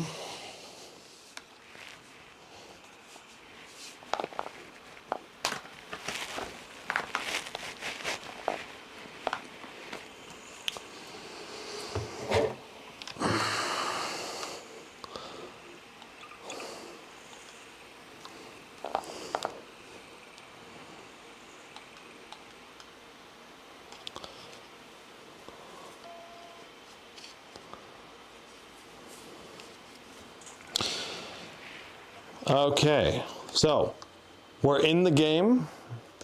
We are hitting 90 FPS with only 46% GPU utilization. So very easy game to run at ultra high resolution because it's such an old game. And right now we have only, oh my goodness. So we got bad guys along the top up here.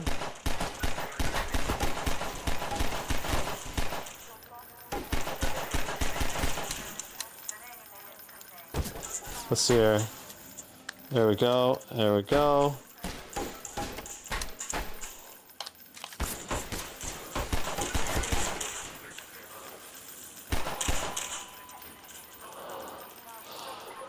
There's another guy up there, I know that. Oh my gosh.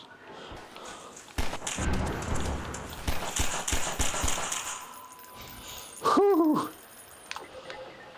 Intense. Love it. Oh. It's freaking scary, all right? Playing this game. Playing all the Half-Life games is awesome, though. Like, it feels really, really good. So this is a combination of free motion and teleport. Let's see, we gotta go up here.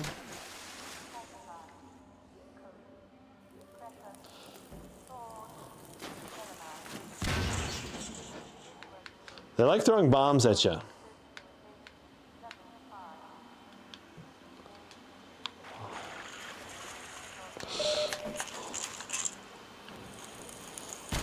Oh my.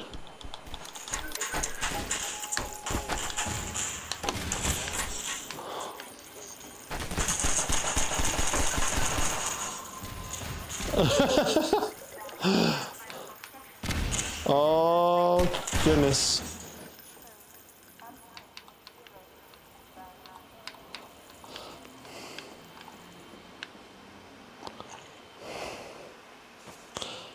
Okay, I guess that changed the map we were in.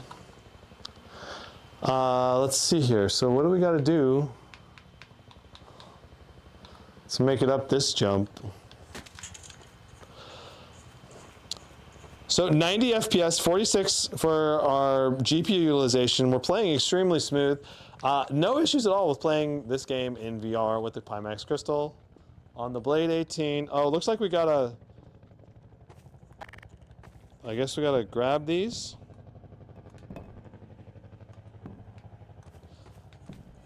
And put them over here.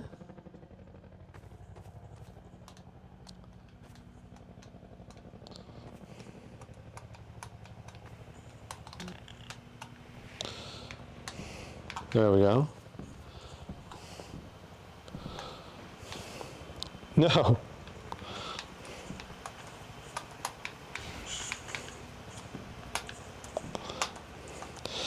I don't know why. There we go. So the VR mod, you know, can be a little bit buggy sometimes.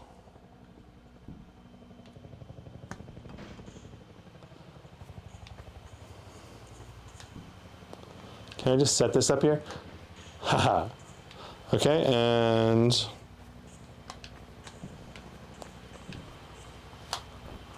nope. Oh god. Threw it too far.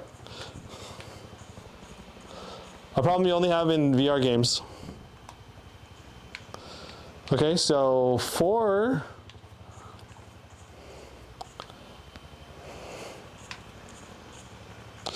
is not quite enough.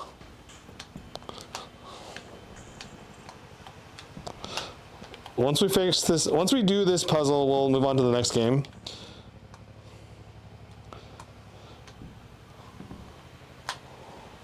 There we go. All right, can I get on top now? Yay! Hooray! Okay, so, oh my gosh, that is scary.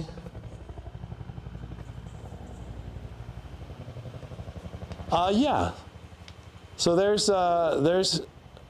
Half-Life 2 with the VR mod. It works really well.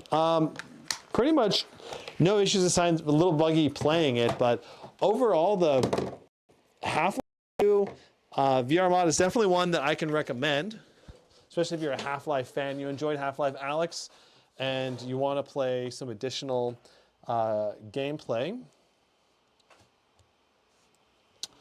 All right, so our next game is going to be Hyperdash, which is one of the competitive shooter type of VR games that is probably my favorite competitive shooter game because it's really easy to get in, play some, and get back out.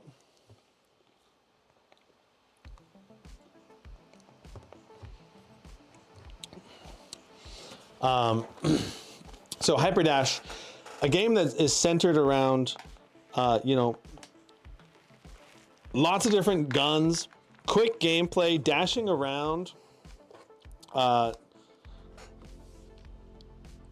You know, it's very high paced, really fun game, and can definitely highly recommend it. Let's go to, we'll just do a quick play. See what kind of game we get into here. Let me make sure we have this selected and that we have our FPS counter up there as well. So Hyperdash. There we go. All right, looks good.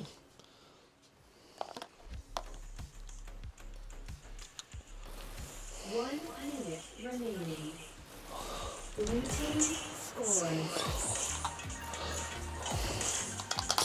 Okay, so with Hyperdash, you have guns on your left hand and right hand, and you can pick up guns independently, 3, 2, left or right hand. 1, we are doing, I think, a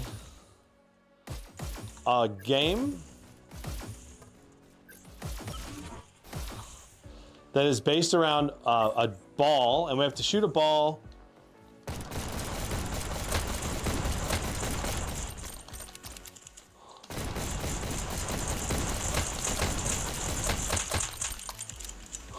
There's the ball right there. I guess you're not allowed to get in the water. We'll see if we can get. 8, 7, 6, 5, 4, 3. I don't think we have time. I got elimination before we died, so that is the end of that match. We're gonna do another match. The gun detail in this game is amazing. The gunplay also feels really, really good, I think, in this game, relatively speaking. And the Pimax crystal does feel good for the tracking in this game because the guns are being, your controllers are being held out right in front of you pretty much all the time. And so that's not an issue. The main thing is when you have to do like, when they occlude each other, when they block the vision of each other for trying to track. So that's the main thing I would look out for is games where you need the controllers to line up. Like in Pavlov, if you have a gun that requires 2 hands, front and back. Let's just do. Can we do a deathmatch? I don't know if they can hear me. I don't think they can. Volcano. I have never done this map, so. Starts in 3, 2, 1, go. So you can get up on these rails and ride these rails is really fun. Blue takes C. Red takes A. So you take a point by tapping this.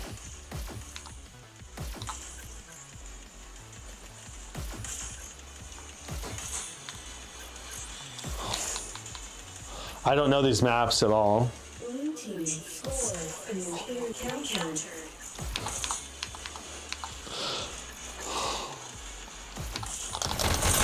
Red takes A. Murdered.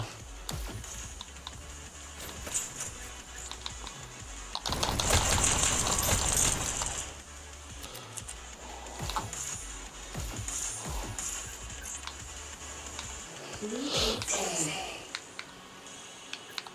Blue team scores in 3, 2,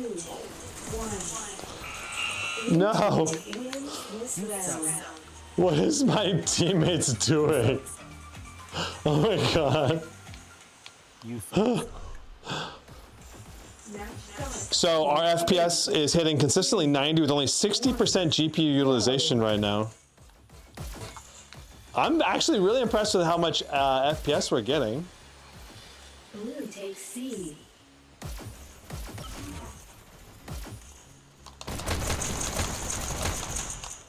First elimination.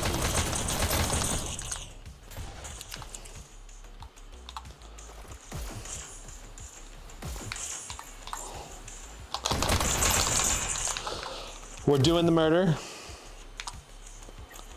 I got low health. Red Let's takes just B. get some health over here.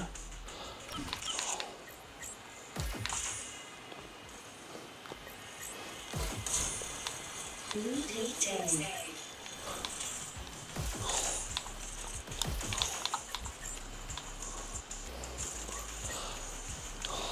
I see teammates are fighting over here. No, they're just shooting the dead body. Oh my.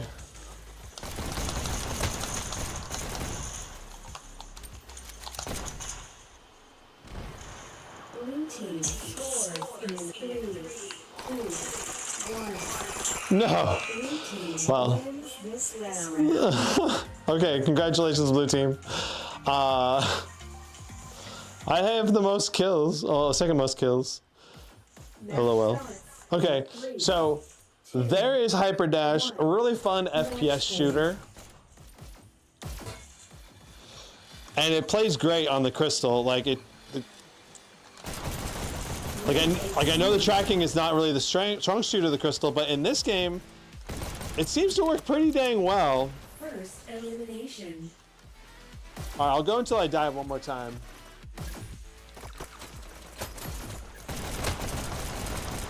Blue takes B.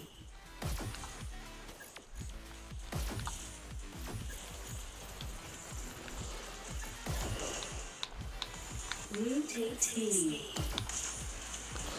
Let's try to see if we make it all the way to C. So this little blue power up gives me more jumps. Red takes C. Headshots matter. You can do like kill someone in I think 2 headshots. I hear people jumping around to the left side.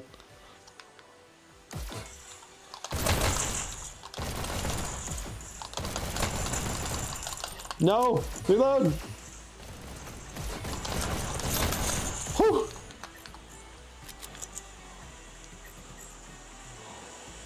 Red takes C.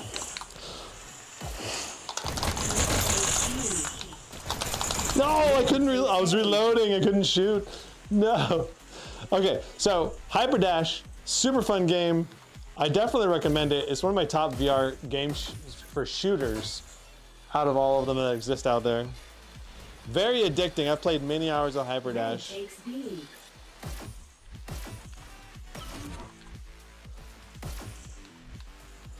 Okay, so that's Hyperdash. Gives you an idea. Very easy to run on the Crystal as well. Are you using a mod pack for Skyrim? I was using a mod pack in the past. I don't think the game is currently modded, but it's something that I can definitely recommend. Modding Skyrim can really improve the graphics and other things. So Walkabout Minigolf. One of the other VR games that I've spent a lot of time in. Let's see here. Where is it? There it is. Okay.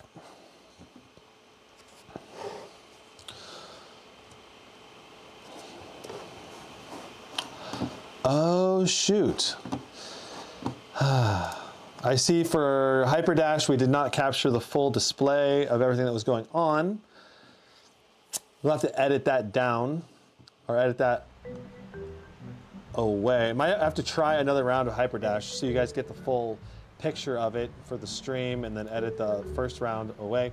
All right, let's just go ahead and show you Walkabout Minigolf. Terribly sorry about the fact that it did not show the full image of Hyperdash. Dang it. Okay, all right. We are filming, all right?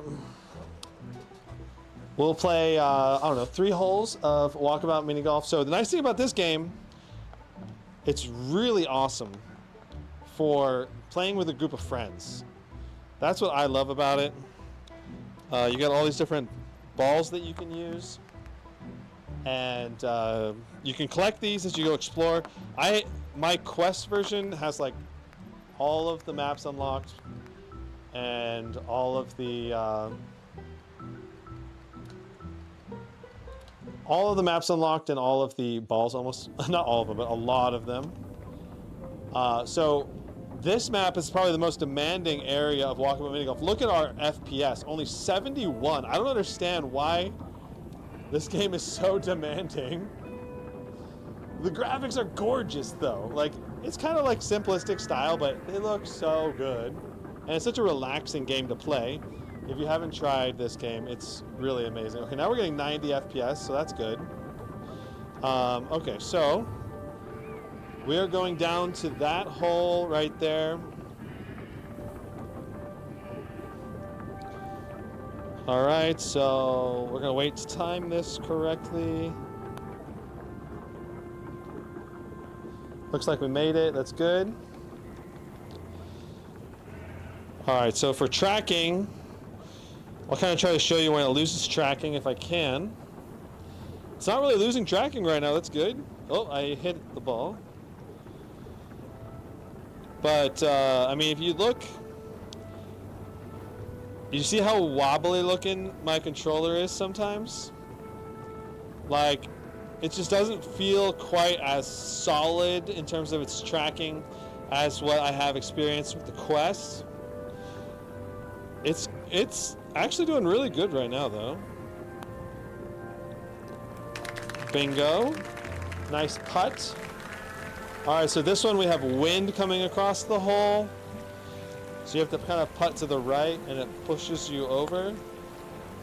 Not enough. Yes. Yes. Yes. Birdie, all right. So here we have wind at the end there. You kind of see the wind swirls.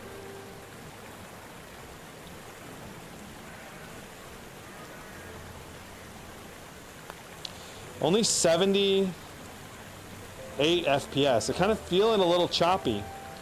So interesting that, you know, this game has mediocre performance. Because it's one of the games that's available on the Quest and runs just fine on the Quest, and it looks the same graphically on the Quest as it does in this.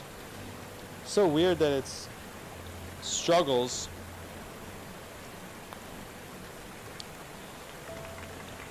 In this on a PC and not on a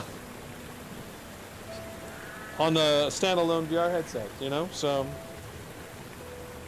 I don't know if it just needs to be optimized for PC games or what. Like for like a PC hardware. Oh, that's beautiful. Oh, that was a beautiful putt. Bingo, got a birdie there. All right, last hole. It's kind of addicting playing this game. Come on, come on. Yes. Got to go all the way.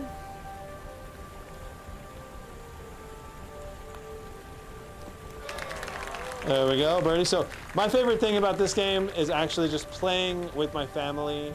My dad, my sister, my brother-in-law, my nieces and nephews, they all get on here and we all play, you know, 4-man, 5-man. I think you can go up to 6 players. Maybe it's only 4-player cap, but you can play together with family, basically. Voice chat with mouths moving, with little avatars running around, and you cheer on your family as they make putts and fail putts, and you laugh. It's a lot of fun. It's one of the most immersive VR experiences, I think. Okay. One of the best like casual co-op with family VR experiences. All right, so that's Walkabout Minigolf. Let's do Hyperdash one more time just because we messed up. I want to play at least a few minutes of full screen with that so you can see it a little better. All right, so here's Hyperdash.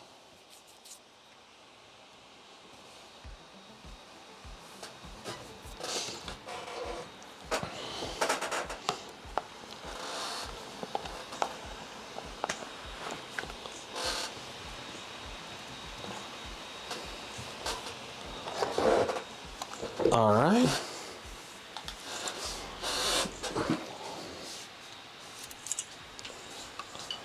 Okay. I'm going to tighten the headset down just a little bit for the quick movements of Hyperdash. We'll put the hands through the loops on the controllers.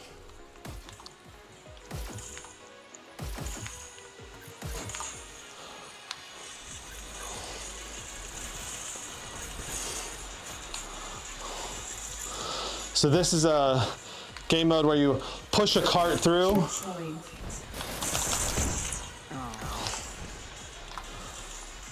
You push a cart through a waypoint, basically, and you try to push it as far as possible. They try to stop you. The other team tries to stop you.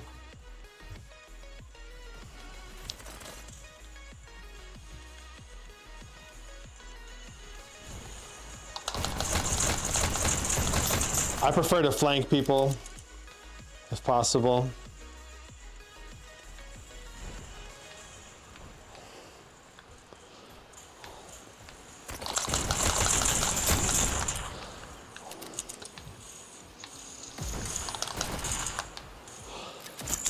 Ooh, I died. I was very low health. So, love riding on these rails. You're using the controllers.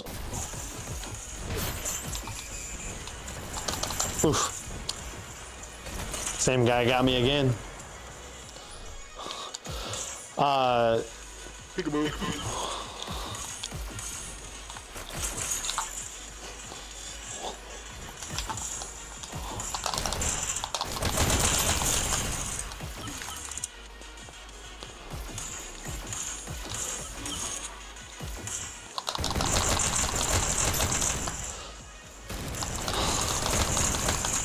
Oh, this guy keeps getting me.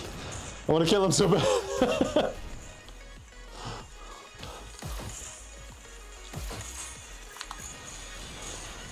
All right, let's see if we can help push the cart this time.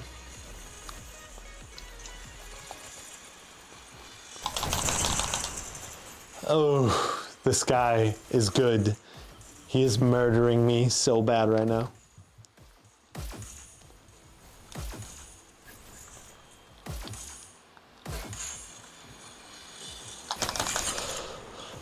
Oh my gosh. So he's got shotguns. Shotguns basically can one-shot you if they do it just right.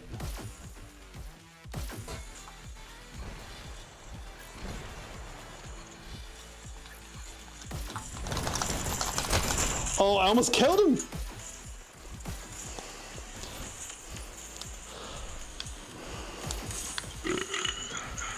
Oh my. We got an enemy right down here. Yes, I killed him. Oh, he's got me with a rocket launcher, and he died too.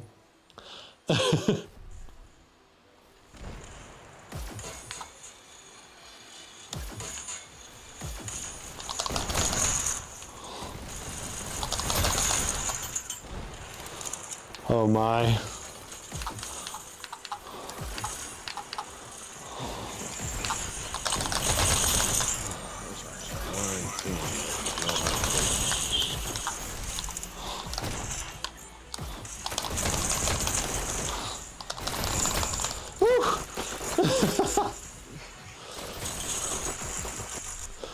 This game is just, I mean, it's a lot of fun, I think.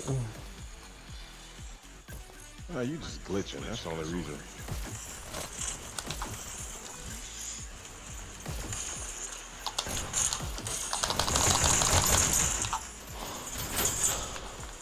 This is, we're very close to winning.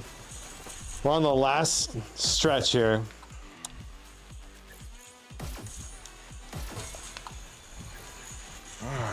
Damn, these motherfuckers keep taking the same dash and dying. This guy's swearing.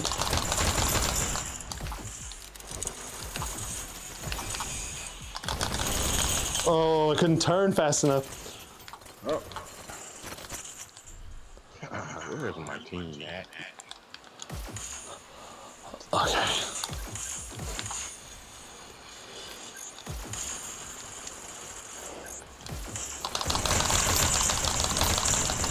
Double kill, let's go. Oh, come on. Come on, team. Oh, we're so close. We got 4 minutes to push it all the way.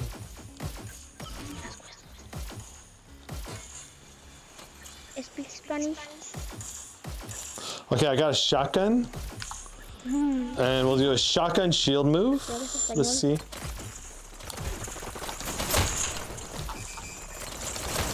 Oh. Yeah, the shield doesn't really cover you very well, so I don't know. I didn't really use it very well. I'm not used to using the shield, so I wouldn't expect too much from the shield.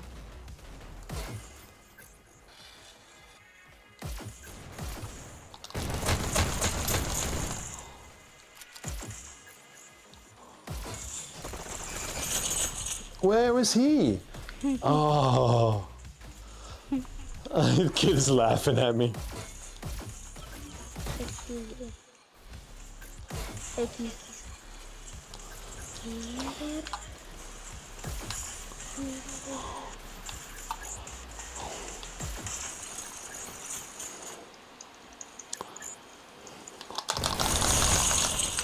Anytime someone sees you, you really want to jump right away so they can't get you unawares, you know?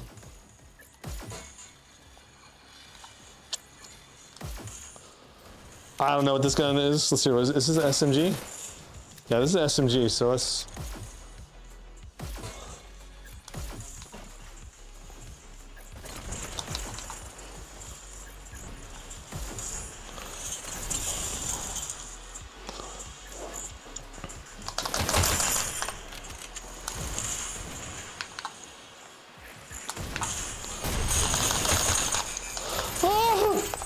I should have jumped to him because I got close range weapons. There's so much skill in this game. You speak Spanish?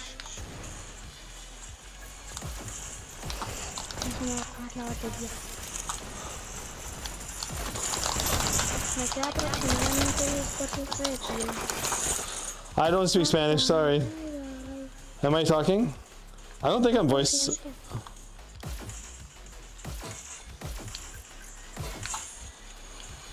Team, we're so close. We just gotta get a nice set of kills. Wow, I'm almost dead already. What the heck?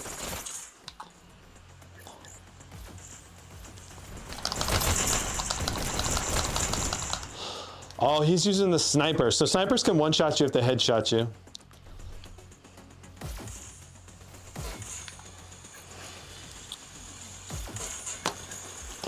The headset kind of falling down a little bit there, you know, as I'm getting into this.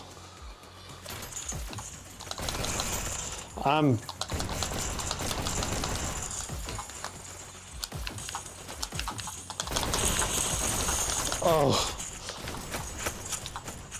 This is intense. So it's 5-on-5 right now. We gotta turn it up to 11 if we want to have a chance at winning.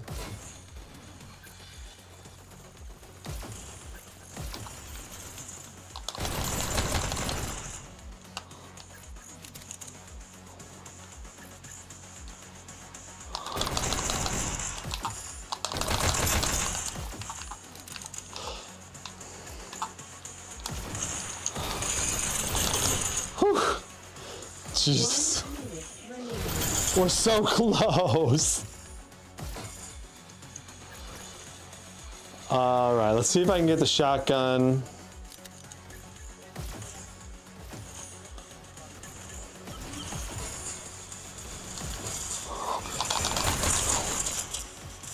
Did not get him. So that guy over there in the corner is sniping us.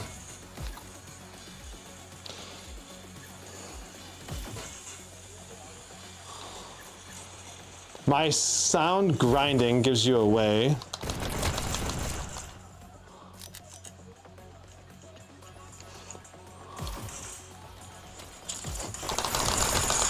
Oh, he's got dual SMGs.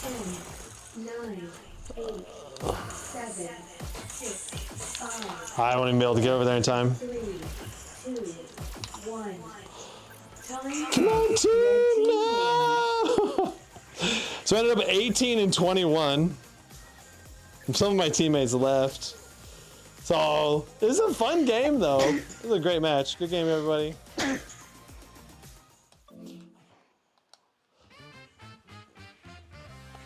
Oh man.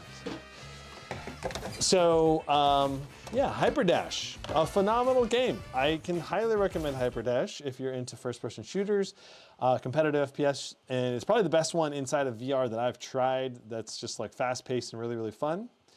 So next up, we have Hubris.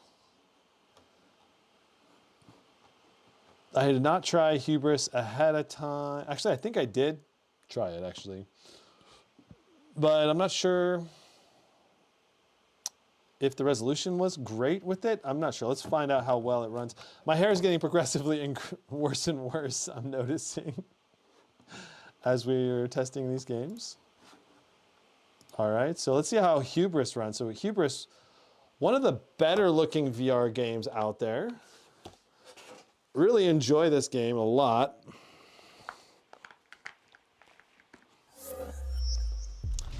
But my problem with Hubris is it just doesn't quite feel as polished as I would want it to be. At least when I first tried it. I need to spend more time with it. I have not beaten it all the way. I spent like 3 or 4 hours in it probably. But I had to restart several times on different platforms on the Quest and then on multiple different PCs. So we'll see how well it looks. You can see that they put a lot of effort into the ergonomics, the feel. Like even these controllers look good. They act well. Our FPS right now, 90 FPS with 50% GPU utilization. That's really, really good. And that probably means we could upgrade our graphic level. But the controller mappings, I got it to come up for a second there. What did I do to make it come up?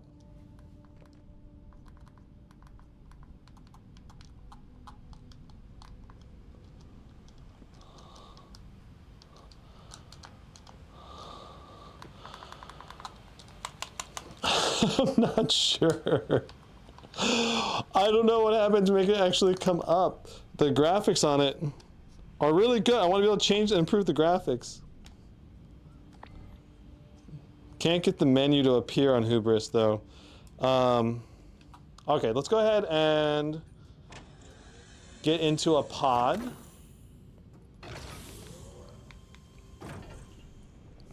We could clearly up the graphics some more. I can see visually the fidelity could be noticeably improved.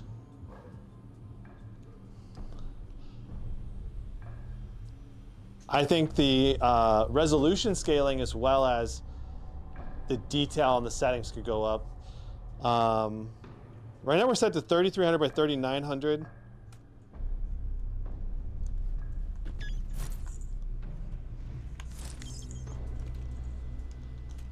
Okay, so what's our plan right now? Are we collecting stuff? I think we're collecting stuff to be able to fight the bot. We'll see if we can fight the bot.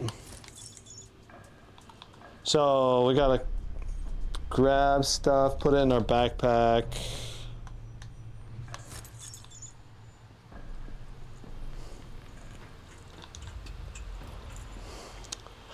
And I think the main thing for me with this game is it just didn't feel like a super urgent, super interesting story. Like it was all right, but okay, let's see how far we get with the resources you collected. I think it could get a lot better. Okay, so we got one of these. Let's go ahead and run over here. We had a little hitch there with a 1% low. It can be very disorienting in VR when that happens.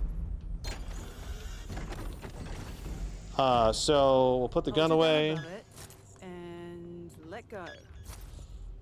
Nope.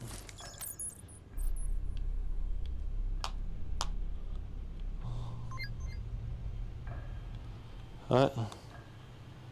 No. There we go. Okay. So we want to change it to, I don't know, we'll upgrade the pistol mode. So we need some more stuff. We got to grab our resources, throw it in here.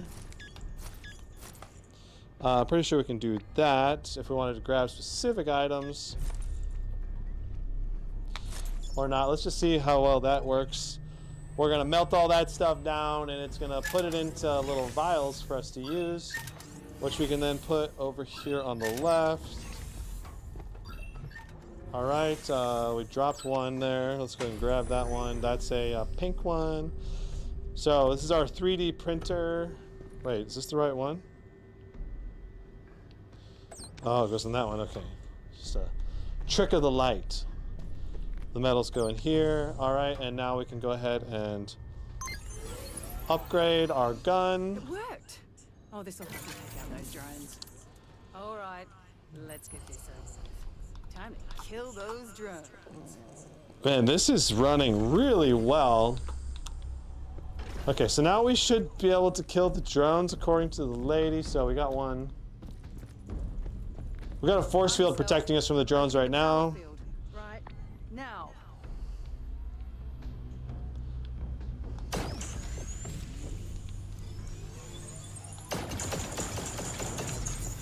Bingo.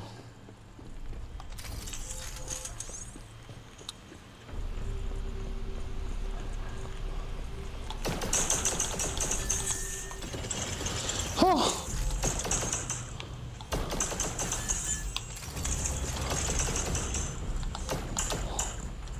Great job. The area looks clear for now. Still no time for this. So the way I would describe this game is it's kind of a Halo clone, but without quite as good a storyline, and it's a little more simplistic gameplay. Sensors tell me there's something alive behind that wall. The signal isn't clear, but it's definitely a humanoid. Or two. Okay. There's an open entrance. Find a way to get up there. Then find a way to get up where? What? Where?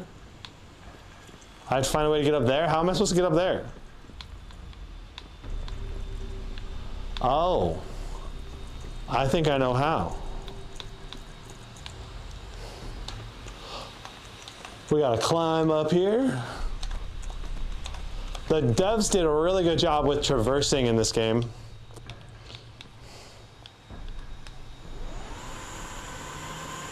Oh my, this feels so weird in VR. Okay. Watch out! Another drone! Where are you? Oh my, up there now.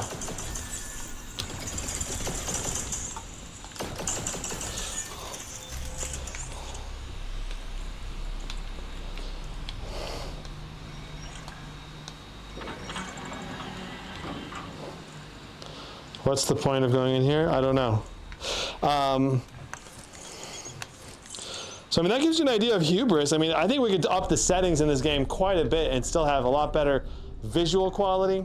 My problem is I can't figure out how to pull the menu up with the game and these controllers. Normally, you can just, you know, press a button and it brings the menu up, but not in this game. And that's kind of the controller mapping problems that I was talking about with the Pimax. You know, there's when you're talking about the Quest 2 or the Quest 3 or the Valve Index, your controller mappings are going to be 100% pretty much in every game, with very few times you have to actually change anything. But in this game, it's just not working right out of the box. I'm sure it's possible to fix it with controller mapping, but whoa, okay, we're gonna have to jump this. Woo! What is that thing? Looks dangerous. We're gonna shoot it.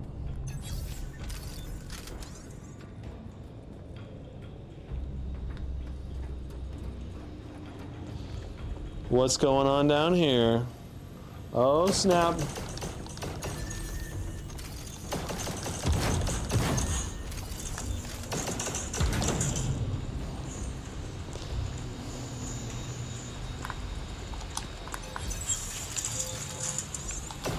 All right, we'll blow these things up and move on to the next game.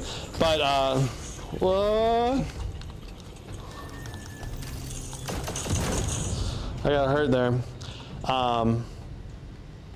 That's Hubris. That's the game so far. There's some really beautiful outdoor environments that are some of the best graphics I've seen in VR in Hubris, and definitely something I can recommend for people that are interested in a more adventure game. It didn't seem like the most amazing game of all time, though. I don't know. I'd say look at the reviews and get a better idea. I feel like it's great maybe for like a $10 game, but I think they were charging quite a hefty sum for it last time I checked, like 30 or 50 bucks or something. Okay, so our next game is going to be Elite Dangerous. One of, besides Beat Saber, Elite Dangerous is probably the game I've spent the most time in. So let's see here. There it is. So I actually have joysticks that I can use with this game. I don't have them set up right now, but I have joysticks that I can use that are just, they're exactly the same model as the inside the game. So they look like the same ones that the spaceship has inside the game. And so it's incredibly immersive to press the space sticks or use the joysticks to hold them and see them in VR at the same time. That makes them just so much more immersive, just in general. So, okay, so here we are, we're loading in. Looks like it's Odyssey.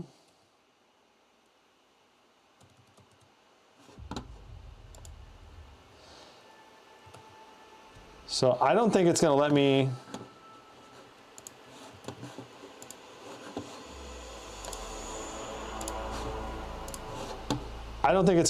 use FPS VR to show you the performance. So I'm gonna pull up Afterburner for this game. All right, so, and this is gonna be a non-controller game. You have to use keyboard and mouse or joysticks of some kind.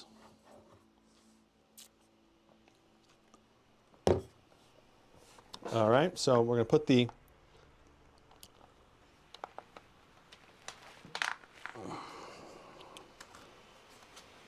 headset on,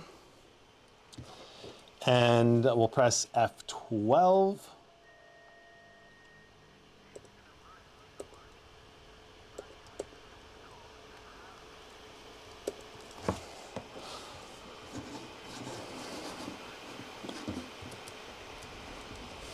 There we go. There we go. Okay, so we'll hit continue. There we go. All right, and we'll take these controllers, spin it around.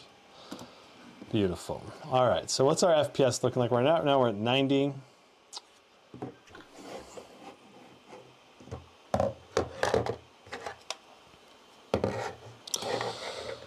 So right now we're doing 51 FPS. That is really rough. Surprisingly, in Elite Dangerous, 50 FPS is still kind of playable because it's a simulation. Looking around in here, it just looks awesome. Let's go ahead and go to frame shift drive. That's going to switch us into a super fast mode to have us traverse around a solar system.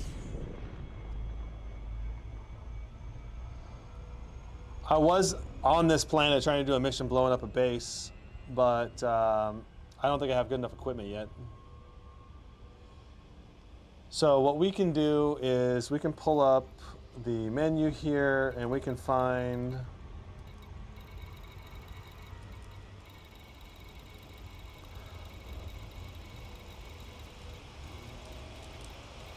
we can look for a asteroid belt of some kind. Something where maybe we can get into some fights. Or maybe we can go land in one of the space stations. Okay, here's a resource extraction site. Let's try to go over here. So Elite Dangerous is a game that is all focused pretty much entirely on simulating being a spaceship captain.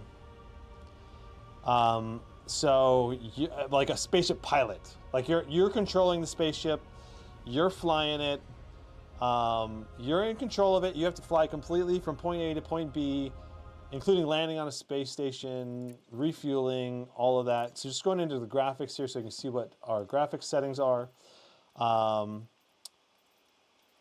Let's see here. So quality, you can see, is under low. I did the VR low preset, I believe, and it's still struggling to put out really high FPS.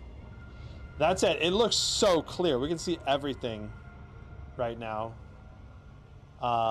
Inside of the spaceship, all the details around everything, read everything so easily.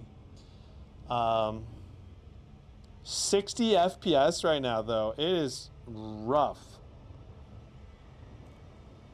It is very rough right now. I mean, that's it. It's still playable. Like, it feels better than 60 because we're just sitting, looking, still looking inside of the cockpit. The bigger question is, what's it going to feel like when we're actually playing against, fighting against other people? So right now we're 500 light seconds away. We're adjusting the throttle down to slow down as we approach this. We gotta start slowing down a lot. As we approach this resource extraction site. So that is a planetary, like a planet, and it's like, I think, moon orbiting around it. And inside, so this extraction site is an area where you can actually mine resources like asteroids and other stuff. So we're going to go to one of the asteroid mining sites, and that's where a lot of pirates come and fight to kill and take stuff from miners. So, like, there's a planet right there. It's a moon.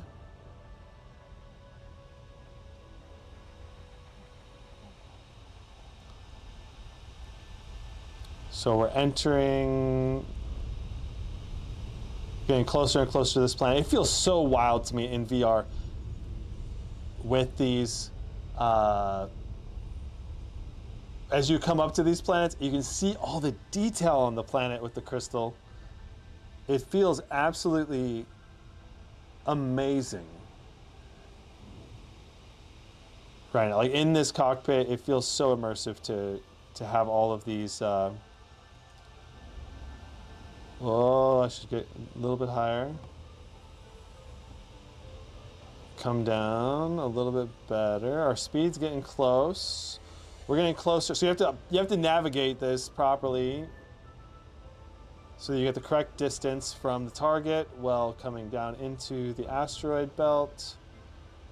We are super close to being right on top of it. All right, now we can disengage our drive. And now we're inside the asteroid belt here. What's our FPS like? 48. Yeah, so I think this is it feels smoother than 48. I'm gonna be honest with you. It feels smoother than 48. I felt a jerk. Yeah, I felt a little bit of a jolt there. Our VRAM is at 13 out of 15 right now. I see contacts on the radar. Let's see here. There's a Sidewinder over here. Who is this? So it's a deadly rating. He's a wanted pirate. Let's get our weapon points out. See if we can blow this guy up. Scan detected. Oof. Okay, so we gotta balance out our weapons. This guy's gonna try to come back for us, and we're gonna wait for him to just, you know, kind of sit there in front of us. And boom. Got his shields. So what they do is they try to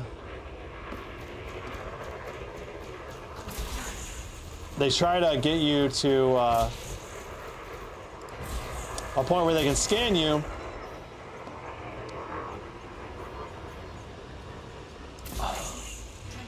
And then if they see that you have anything of value, they'll attack you or demand that you give it over to them.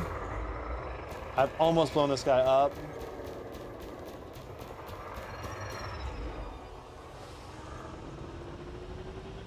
He's at 3% health. Oh, I just hit the asteroid right there.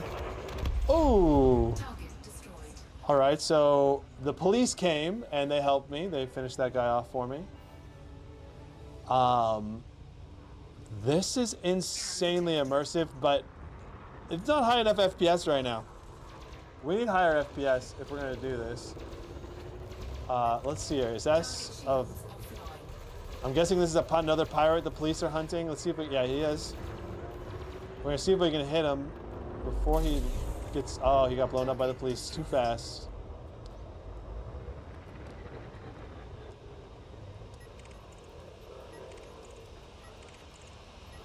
Okay, so this guy is probably, yeah, so he's a system authority vessel, so he's a good guy. We can't really attack him unless we want to incur a bunch of fines.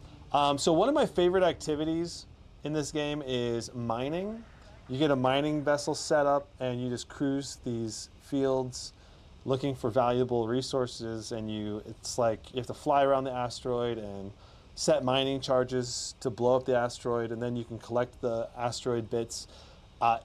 Super satisfying blowing them up, and you can make money that way in this game. It's not like, it's kind of like simulating what a real job would be like, but it's a really futuristic, theoretically fun job, I think.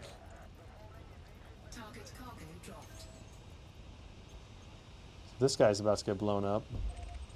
Yeah, he just blew up. You have to find the pirates before the cops find them.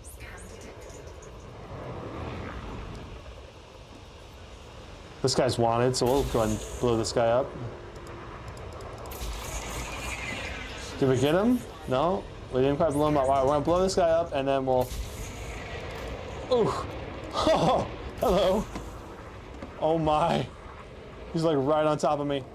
Oh, my guns are spread too far to aim that well.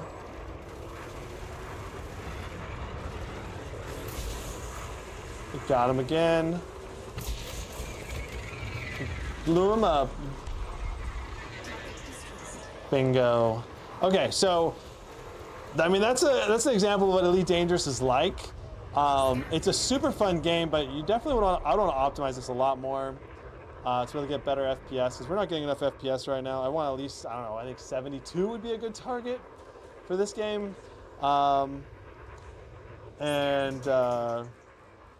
Yeah, there's all kinds of builds and ships you can do in this game that just make it super fun, and it's very grindy, but it's the kind of thing that's like, it's the kind of thing that's, it's grindy, but it's super rewarding because it's a simulator. If you like simulation, you like what it would actually be like to be a fighter pilot in a spaceship, that's kind of what Elite Dangerous is for, you know? And with Odyssey now, you can also get out of your ship and do missions on foot, which is really cool. So, okay. So I see there are a bunch of people in chat. Feel free to ask any questions you have about any of the games. VR, I'll try to check chat periodically, especially in between the various games. Okay, so on to Stormlands. So Stormlands is a AAA title sponsored basically by Oculus or Meta, Facebook. So it is a game that they sunk a lot of money into to make it really cool animations and really interesting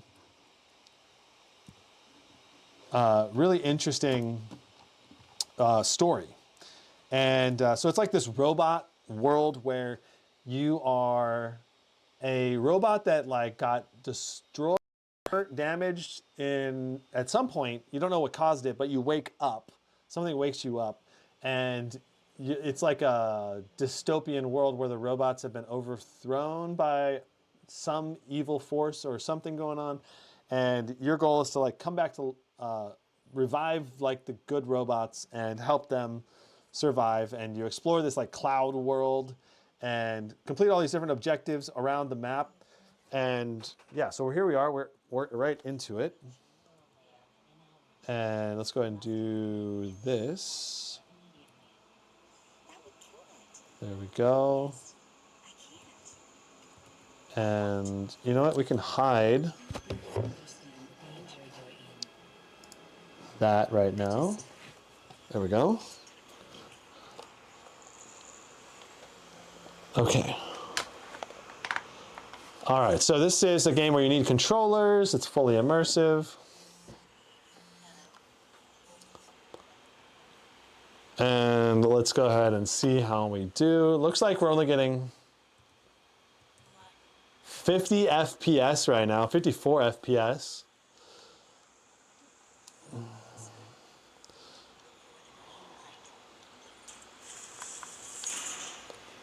Let me see if I can get more FPS. So like I said, this is a very AAA game. And it's the kind of game that is going to be challenging to run. One of the more challenging games to run, for sure.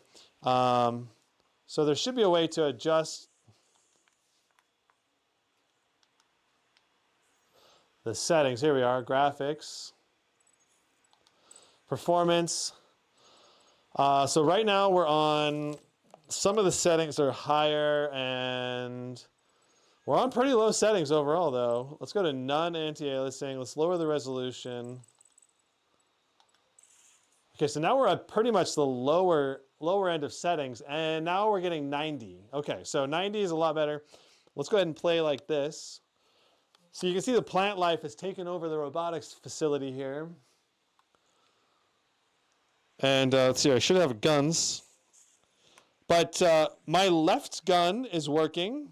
I can hold my left gun, but my right gun is not. It doesn't hold for some reason in this game. I don't understand why, but it just doesn't work. So, like the grip button is not calibrated or something. I don't know. It's very weird.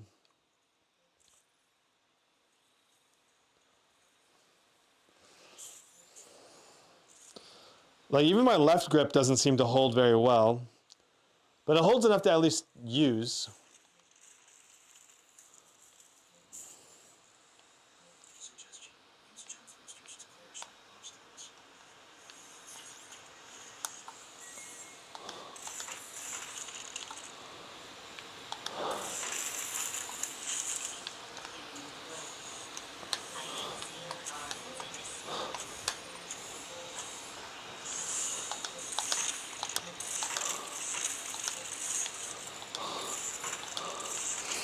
Like the one thing about this game is that I would say it's, oh, I just hit the chair. It's an excellent game in terms of like storytelling. Whoo! Scary.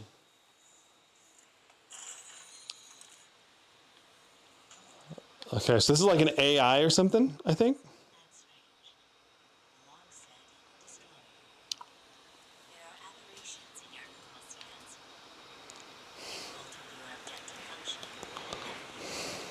Maybe.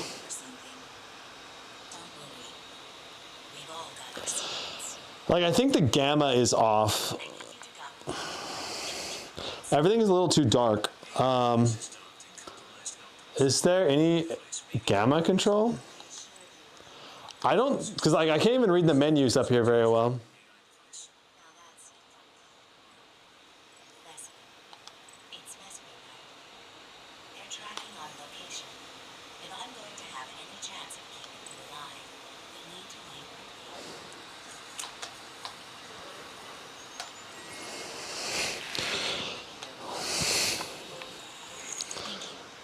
Okay, so Let me just make one quick adjustment. what? Unauthorized override. Get to the base camp transport as fast as you can. Okay, so then we go out here. We're going to fight our way out. So I would say this game, they need to... Whew. They need to... Which way are we supposed to go? Are we supposed to go out this direction?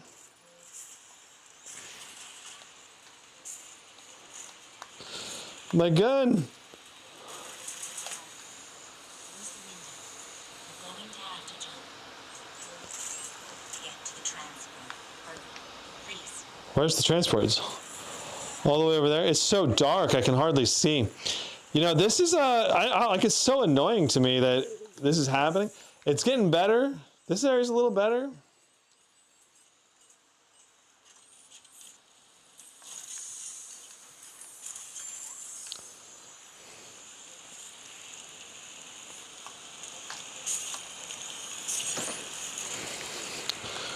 Let's see here, what is this gun?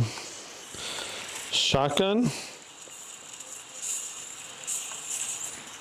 All right, we'll try it. Okay, so let's just jump down to the clouds.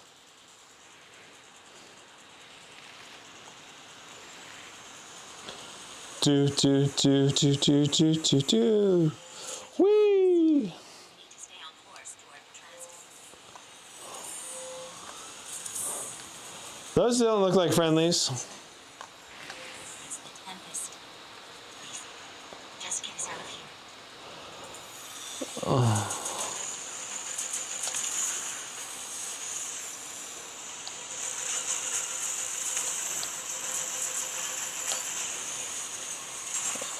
Oh, snap. Having to fight this one-handed is kind of hard.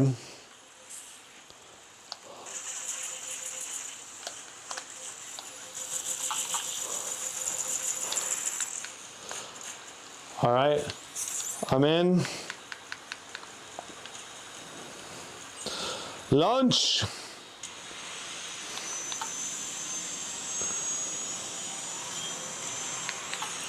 So, the graphics in this game can get way better when you're on high settings and ultra, and when it's not dark for some reason.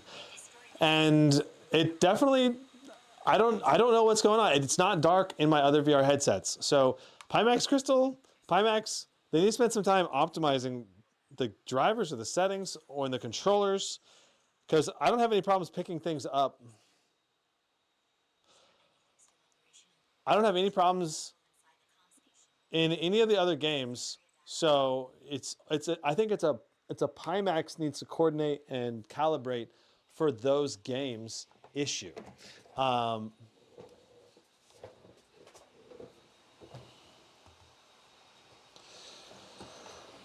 Especially the controllers. I think there's no reason why the controllers have to be so messed up. All right, so next up, we're doing Asgard's Wrath, and you'll be able to see more controller issues with Asgard's Wrath, which is one of my favorite games in VR. It's really, really amazing storytelling in Asgard's Wrath.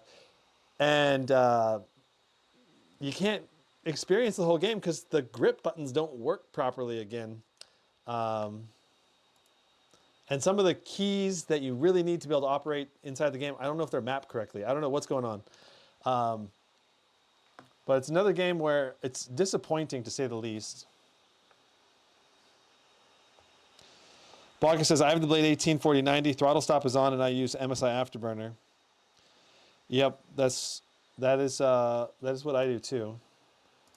So Asgard's Wrath appears to be, I think it crashed. Probably needs to have dynamic FOV turned off.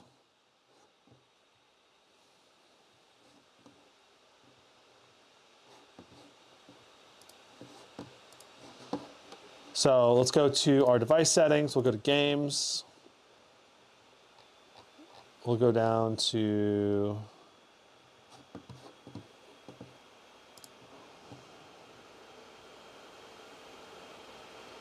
Where is it?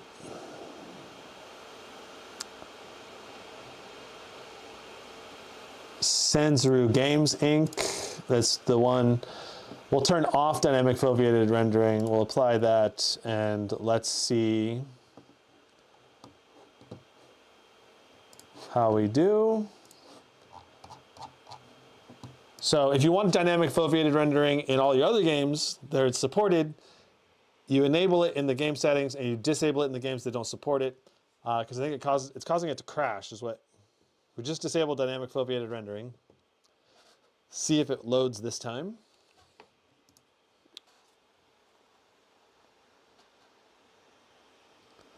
Looks like we're in business.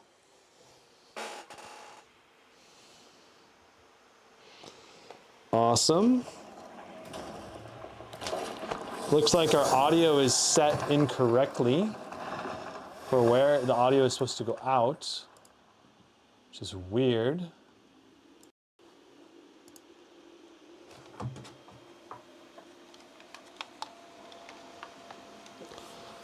All right, so we're gonna put the controllers out to the right.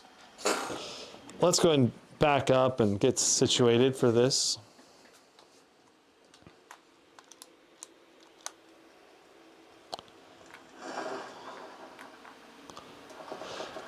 Oh my goodness. The graphics are amazing in this game.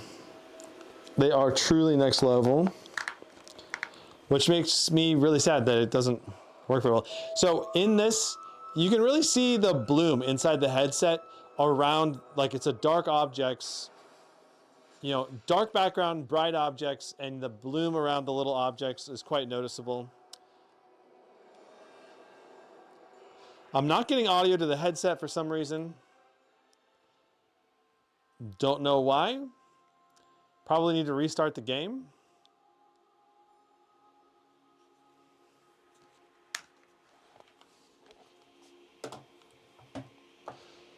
Let me try restarting the game, see if we can get the audio to work correctly.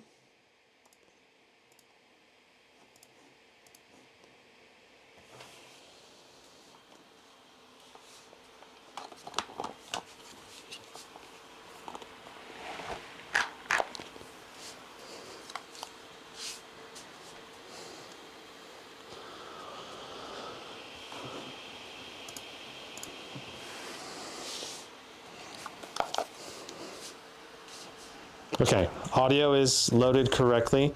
Is the audio coming through inside of the...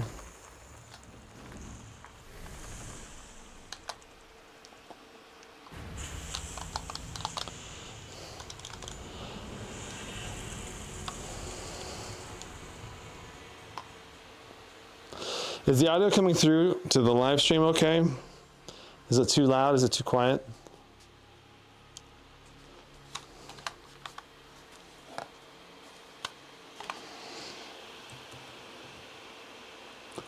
Checking this.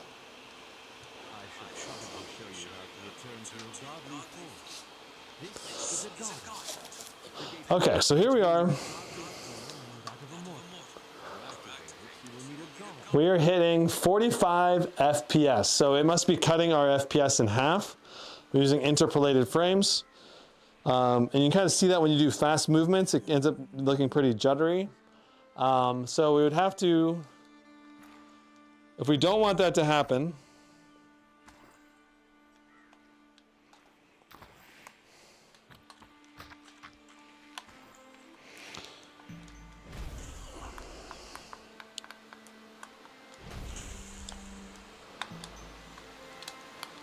we need to lower the settings basically if we want to be able to run the game at 100% 90 FPS. Okay, so if we want to change that, we need to press, there we go, there we go. Okay, so we're on low, medium. We probably have to lower our render resolution, I think, to be able to get this. Let's try 70% render resolution. We're still only doing 45 FPS, so that's not great. We're only doing 39% of our... Oh, there it goes. Oh, it went up to 90 for a moment.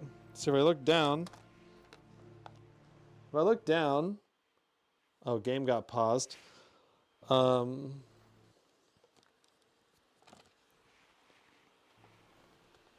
got a hair or something.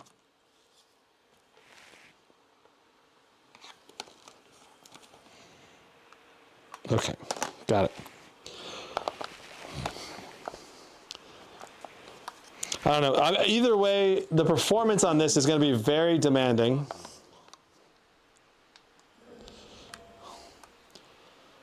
Okay, so let's say we're trying to hold on to something. Let me show you the problem. Right, so we want to grab this crab. I can grab it, I can hold on to it. I'm holding the grip button. And it starts dropping it, even though I'm still holding the grip button, and it's still not. Have a look in your pouch and find the guard room. The left controller is holding it better, just like in Stormlands. Open your pouch and get the guard room. Okay, so we need to open our pouch and get the God rune. All right, so we're gonna try to go ahead and grab the God rune. Grab the guard room. Okay, I'm holding the God rune. There. Grab the guard room. And now it's going back. So I can't get... Go ahead. Grab Okay, I got it in my left hand. My left hand will be able to hold on to it. Now, set the So I room place this into the console. Perfect. Return to your godly form. This lets us go into God mode, which is really fun. It makes us big. And now we can interact with objects and do things. What do you see? But the problem is, again, I can't grab onto stuff. In this form, you can move and manipulate objects like toys. You can open pathways and change the course of a hero's It's such a cool interface idea. You have a natural affinity with the beast. Could you be the god of animals? Now, I grant you the power to transform that shark to do your bidding. Okay.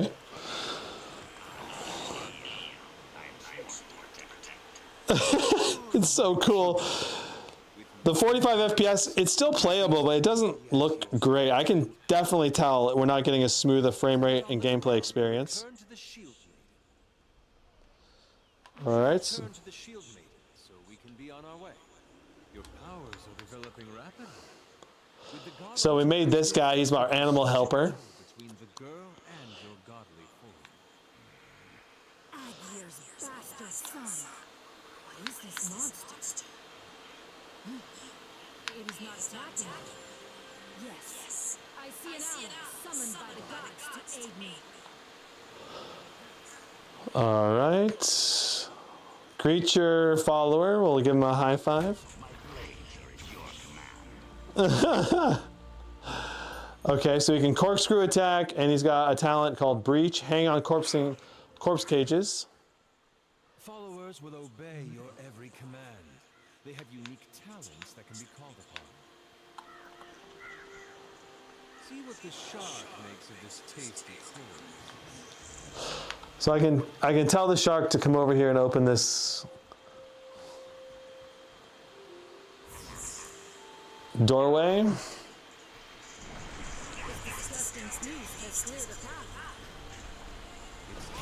Now we can go through. Continue with the shield maiden's pursuit of revenge. So this game, I would say this game is one of the best VR games I've ever played.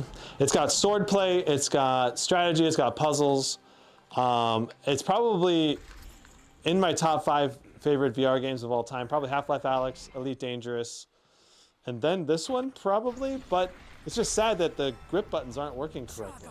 So overall, You will find no treasure here. oh, we can fight. Let's fight a couple guys. It seems this tomb is still occupied. Be Where's the- cautious. You don't have a weapon yet, so you'll have to command your follower to fight for you. Okay. I don't have a weapon yet, so I need my dude to fight for me here. Command the shark to attack that enemy. Come on. You can hit him. Let's go. Jeez.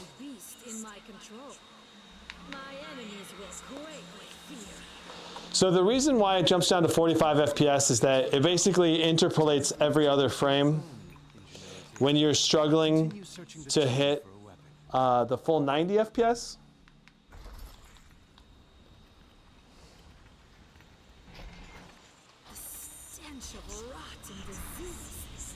Oh my god. God freaking scared me. Maybe I can find a weapon hidden deep below. Anyway, that's the, oh, I gotta get on top of this.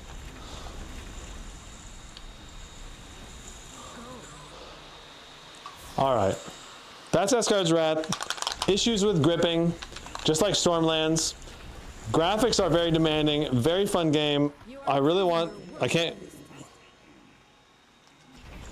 All right, and there we go. There we go. You can grab this and it'll teleport you down if you want. I was hoping to find a sword so I could actually fight some guys, but I think we'll have to just skip that for now. Anyway, that's Asgard's Wrath. Another great game, but a game that's not going to work with the Pimax Crystal well. Unless you have crazy good hardware, and Pimax fixes the controller issue. Prem asks, why is the FPS so low? GPU isn't even being loaded. So that's one of the issues with a game that is really demanding.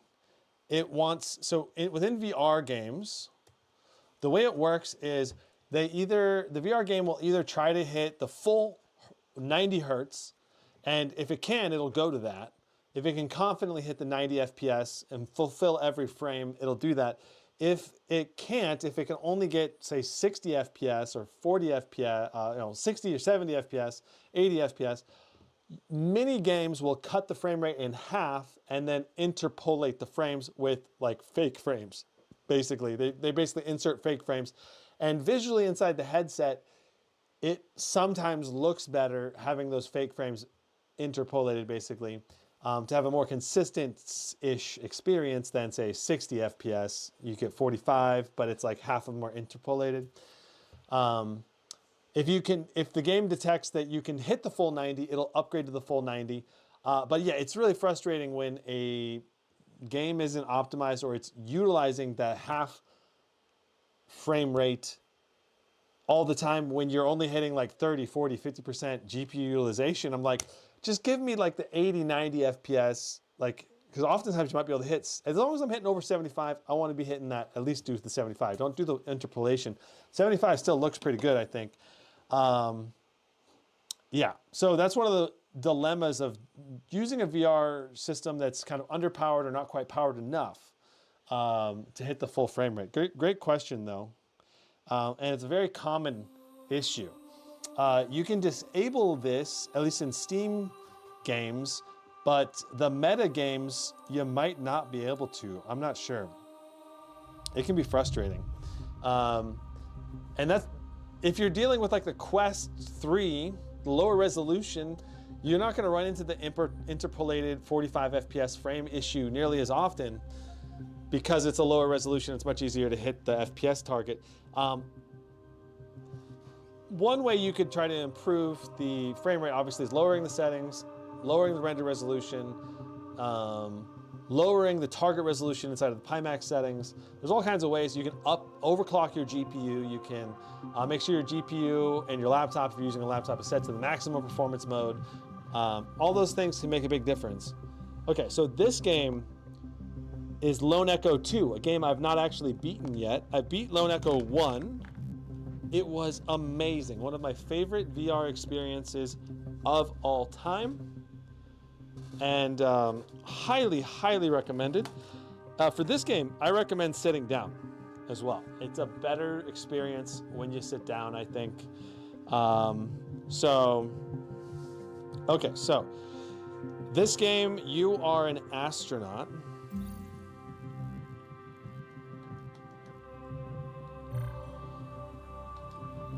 Can I not continue?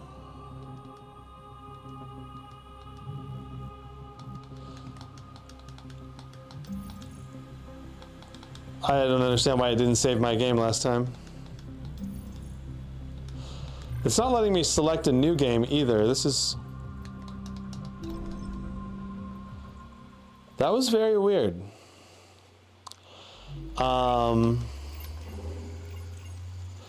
Whoa. That looks wild.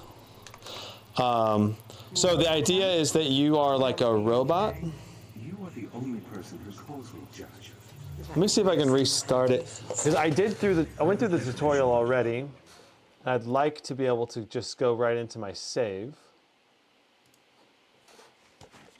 So let's try it loading back in again.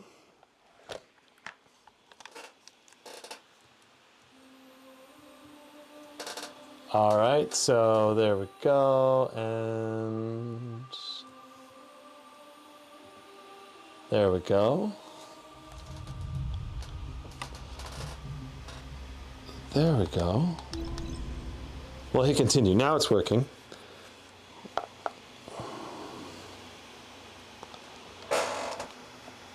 All right. Okay, excellent.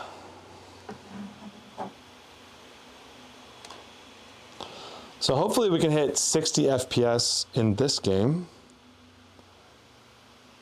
Right now it doesn't look like we are.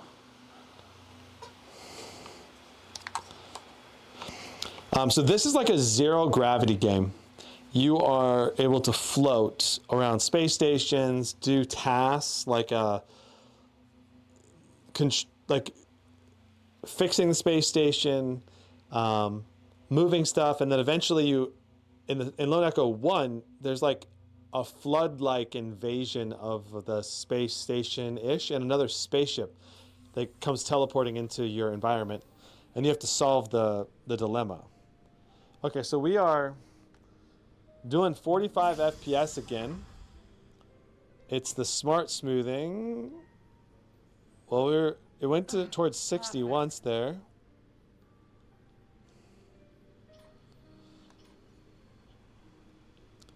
.45 FPS, only 70% GPU utilization.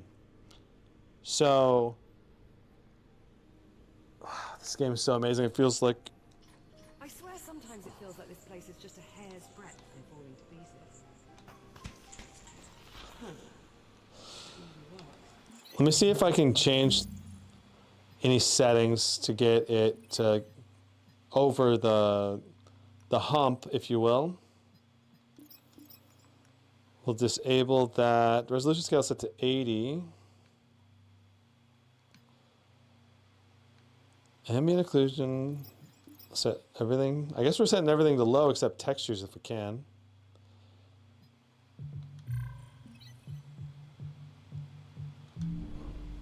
All right. I wish I could see the FPS count. That's how you can usually tell if we're interpolating or not. It looks like... Hold on, I gotta sneeze. Ooh, sorry, guys.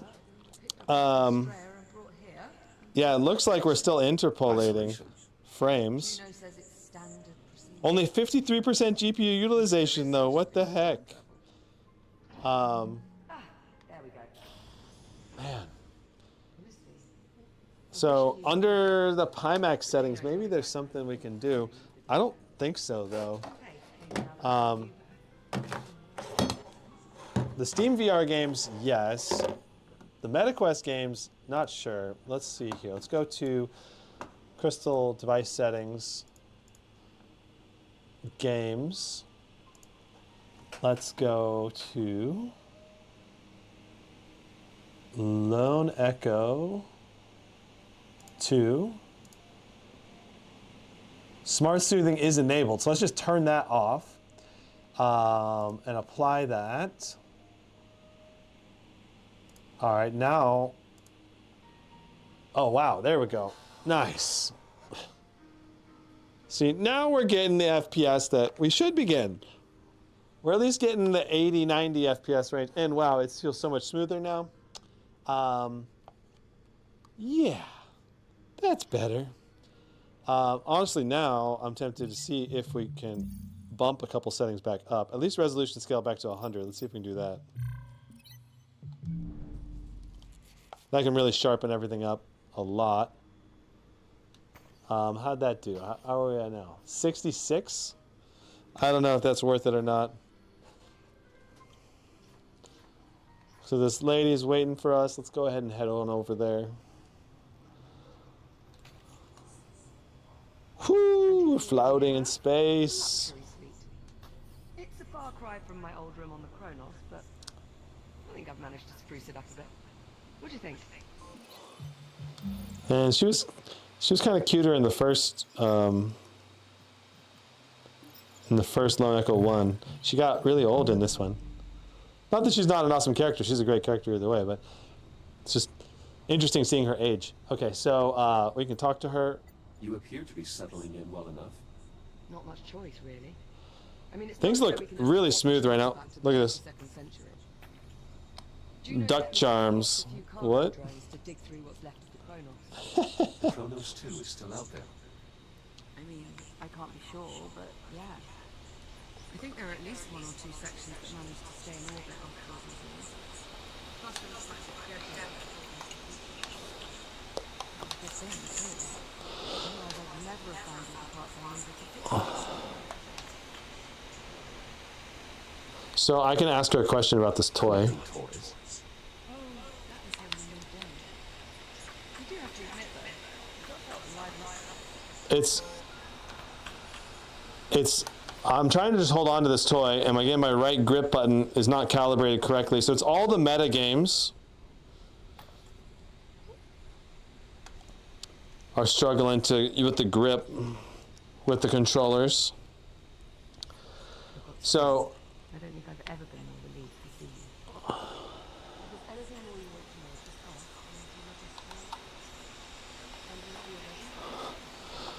So we got little jump jets on our wrists.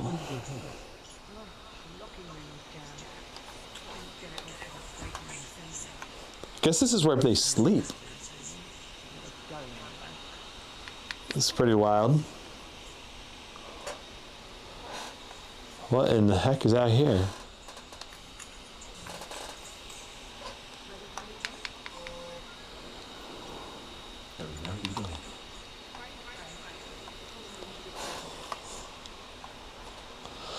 So I played the Lone Echo 1 on my Pimax 8KX, and it was really immersive. I definitely loved it on that.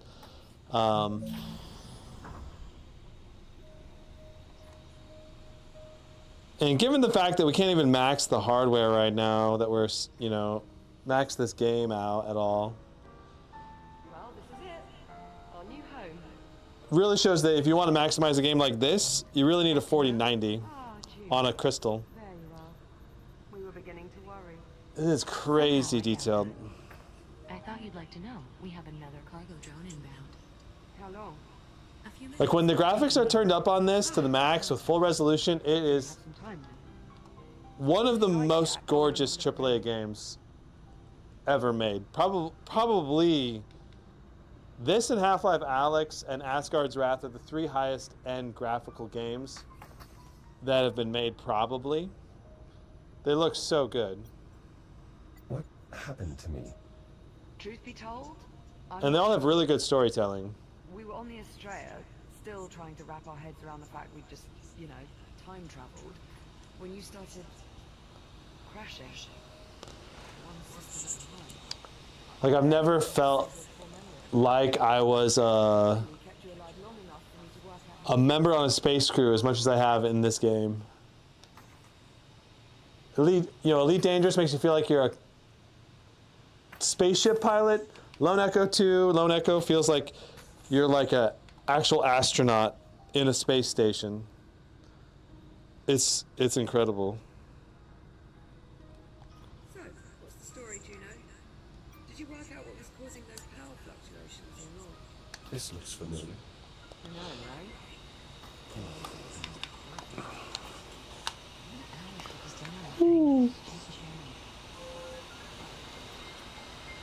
You always wanted to play just one more game.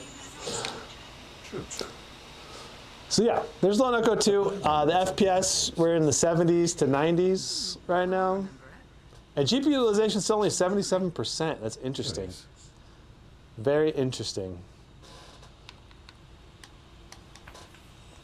So this game could definitely use some more optimization for like the settings I'm playing on, because I think I could get better settings going, given the fact that our GPU isn't being fully utilized. But I have to fiddle that on my own. I don't want to do that right now during the live stream. So that's Lone Echo 2. Love that game. I love Lone Echo 1. I think I would love Lone Echo 2. I got to actually play it and find out. So, got that VR hair going. So let's do just a quick summary of my thoughts on the Pimax, and before we end the live stream. And please, chat, if you have any questions, feel free to ask it. So the Pimax Crystal at $15.99 is an interesting VR headset for sure. It's, you know, you think at a $1,600 price point, you'd get controllers that work in all games at a minimum, but the entire meta game store games seem to not have working controllers. There may be ways to fix this. I almost guarantee you there are ways to fix this using something like OpenXR, I believe would be the application, to remap or rebind the controls. You have to get more advanced and spend more time tweaking, but you think out of the box controller support would be at least the minimum. Yet in games like Hubris, I couldn't open the menu to change the settings or figure out how to. None of the regular buttons were working, and that was a Steam VR game. And the more obscure the game is, the more likely the controllers are gonna be mismapped or have missing maps to the buttons. And that just sucks, okay? So that's, I think, a really great reason that if you do get this VR headset, more advanced users are gonna be able to figure out how to remap the key buttons and have less problems. But it just feels like, why should you have to deal with that hassle, I guess. That's probably one of the bigger questions.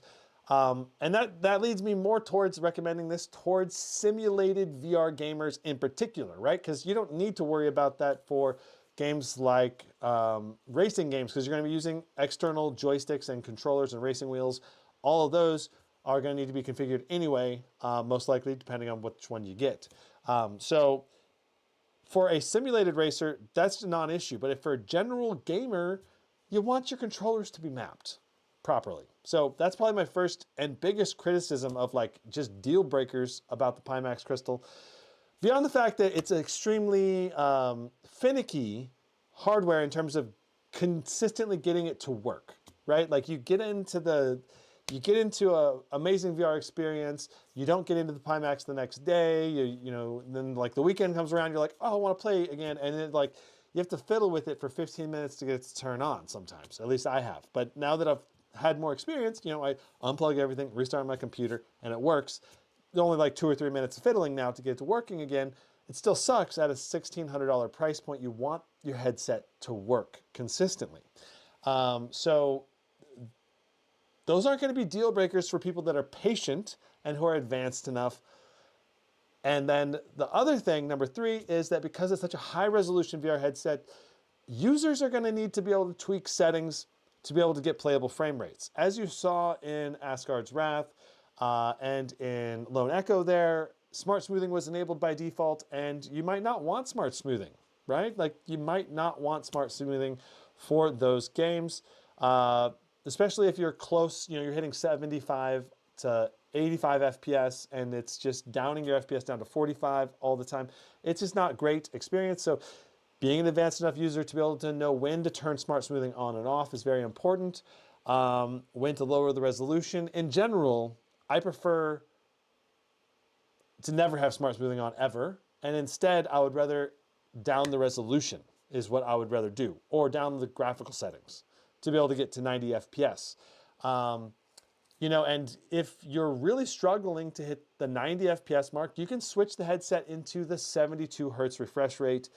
And that's pretty easy and quick, but you're gonna have to restart whatever game you're playing, or Steam VR if you have Steam VR open, whenever you change the refresh rate, because it kind of has to do a little soft reset on the Pimax.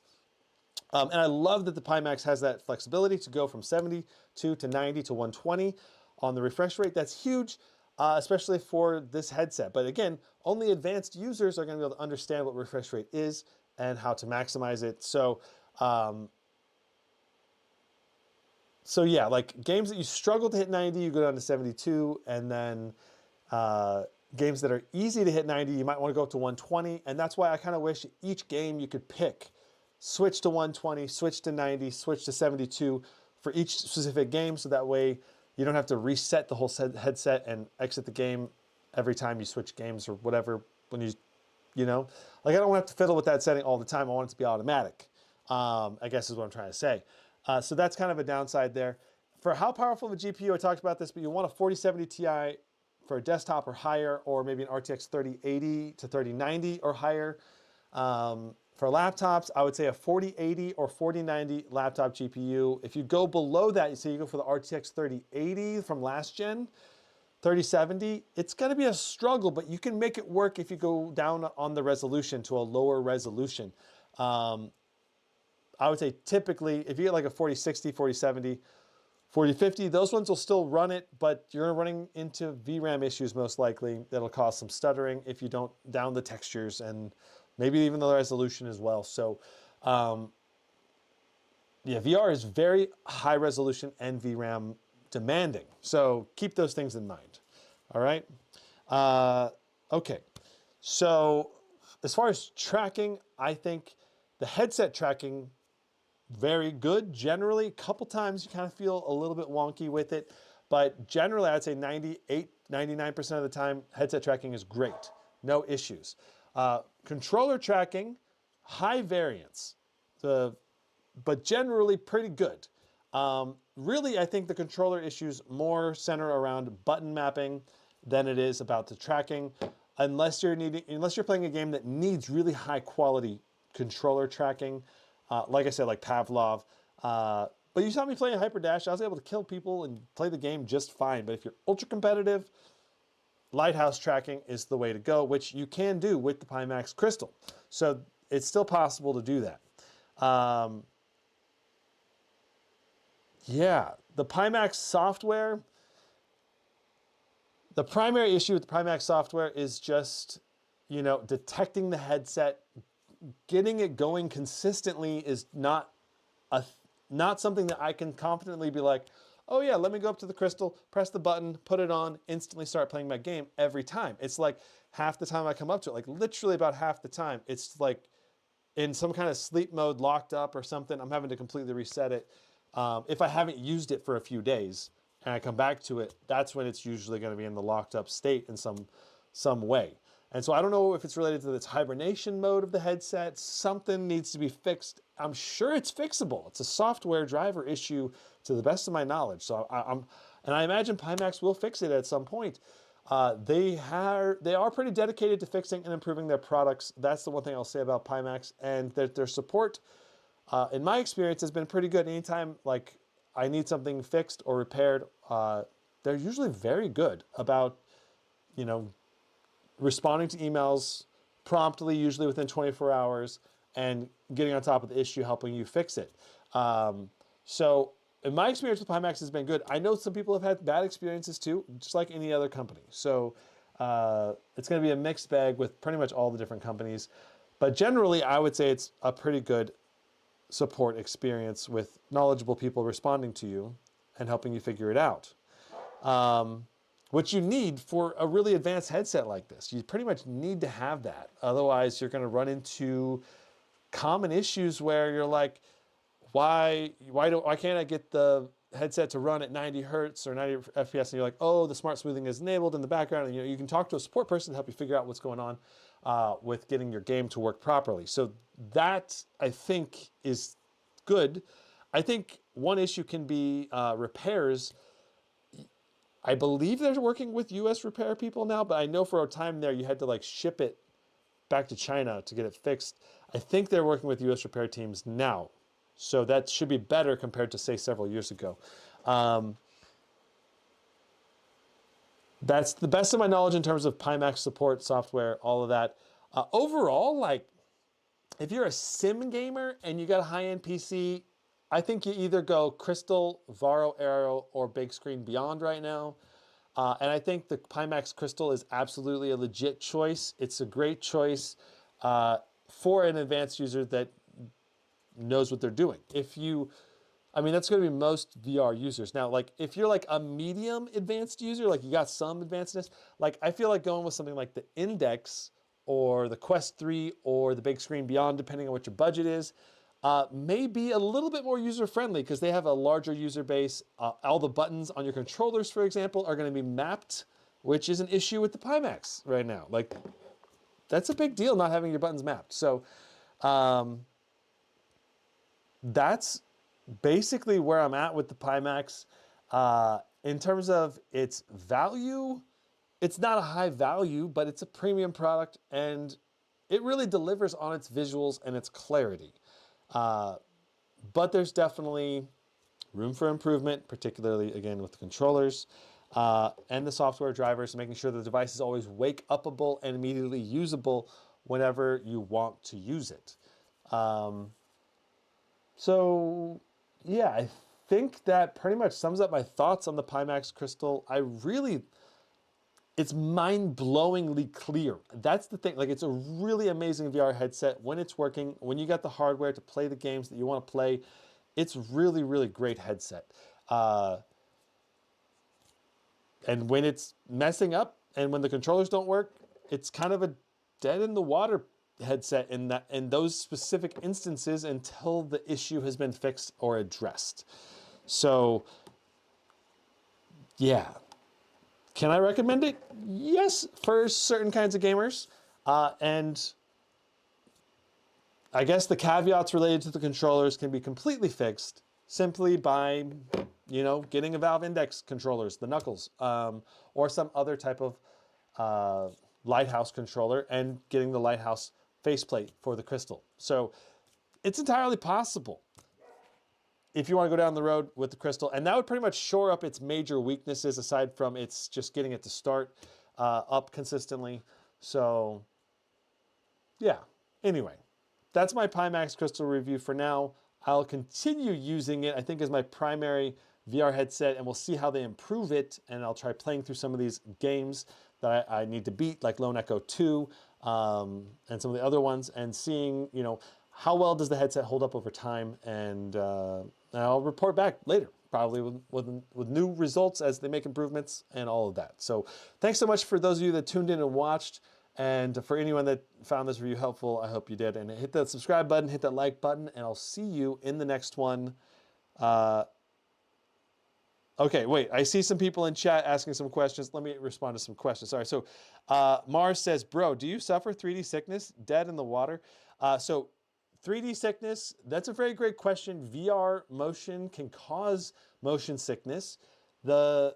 I don't really suffer from motion sickness as much as most people, but I can, especially if it's very stuttery. Like if the frame rate is not going to be consistently hitting the max refresh rate of the display. So if it's 72, it needs to be hitting 72 pretty consistently, 90 consistently. Big stutters can cause big disorientation. And then certain types of VR motion over time can cause disorientation.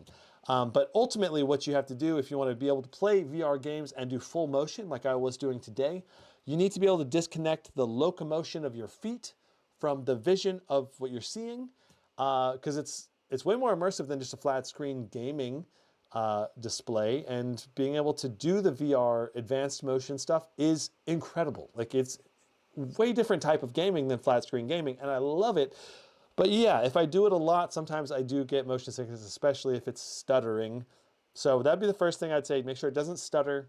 And number two, learn to separate your leg movement from what you're seeing visually. Just like you had to do when you first started watching, flat screen games.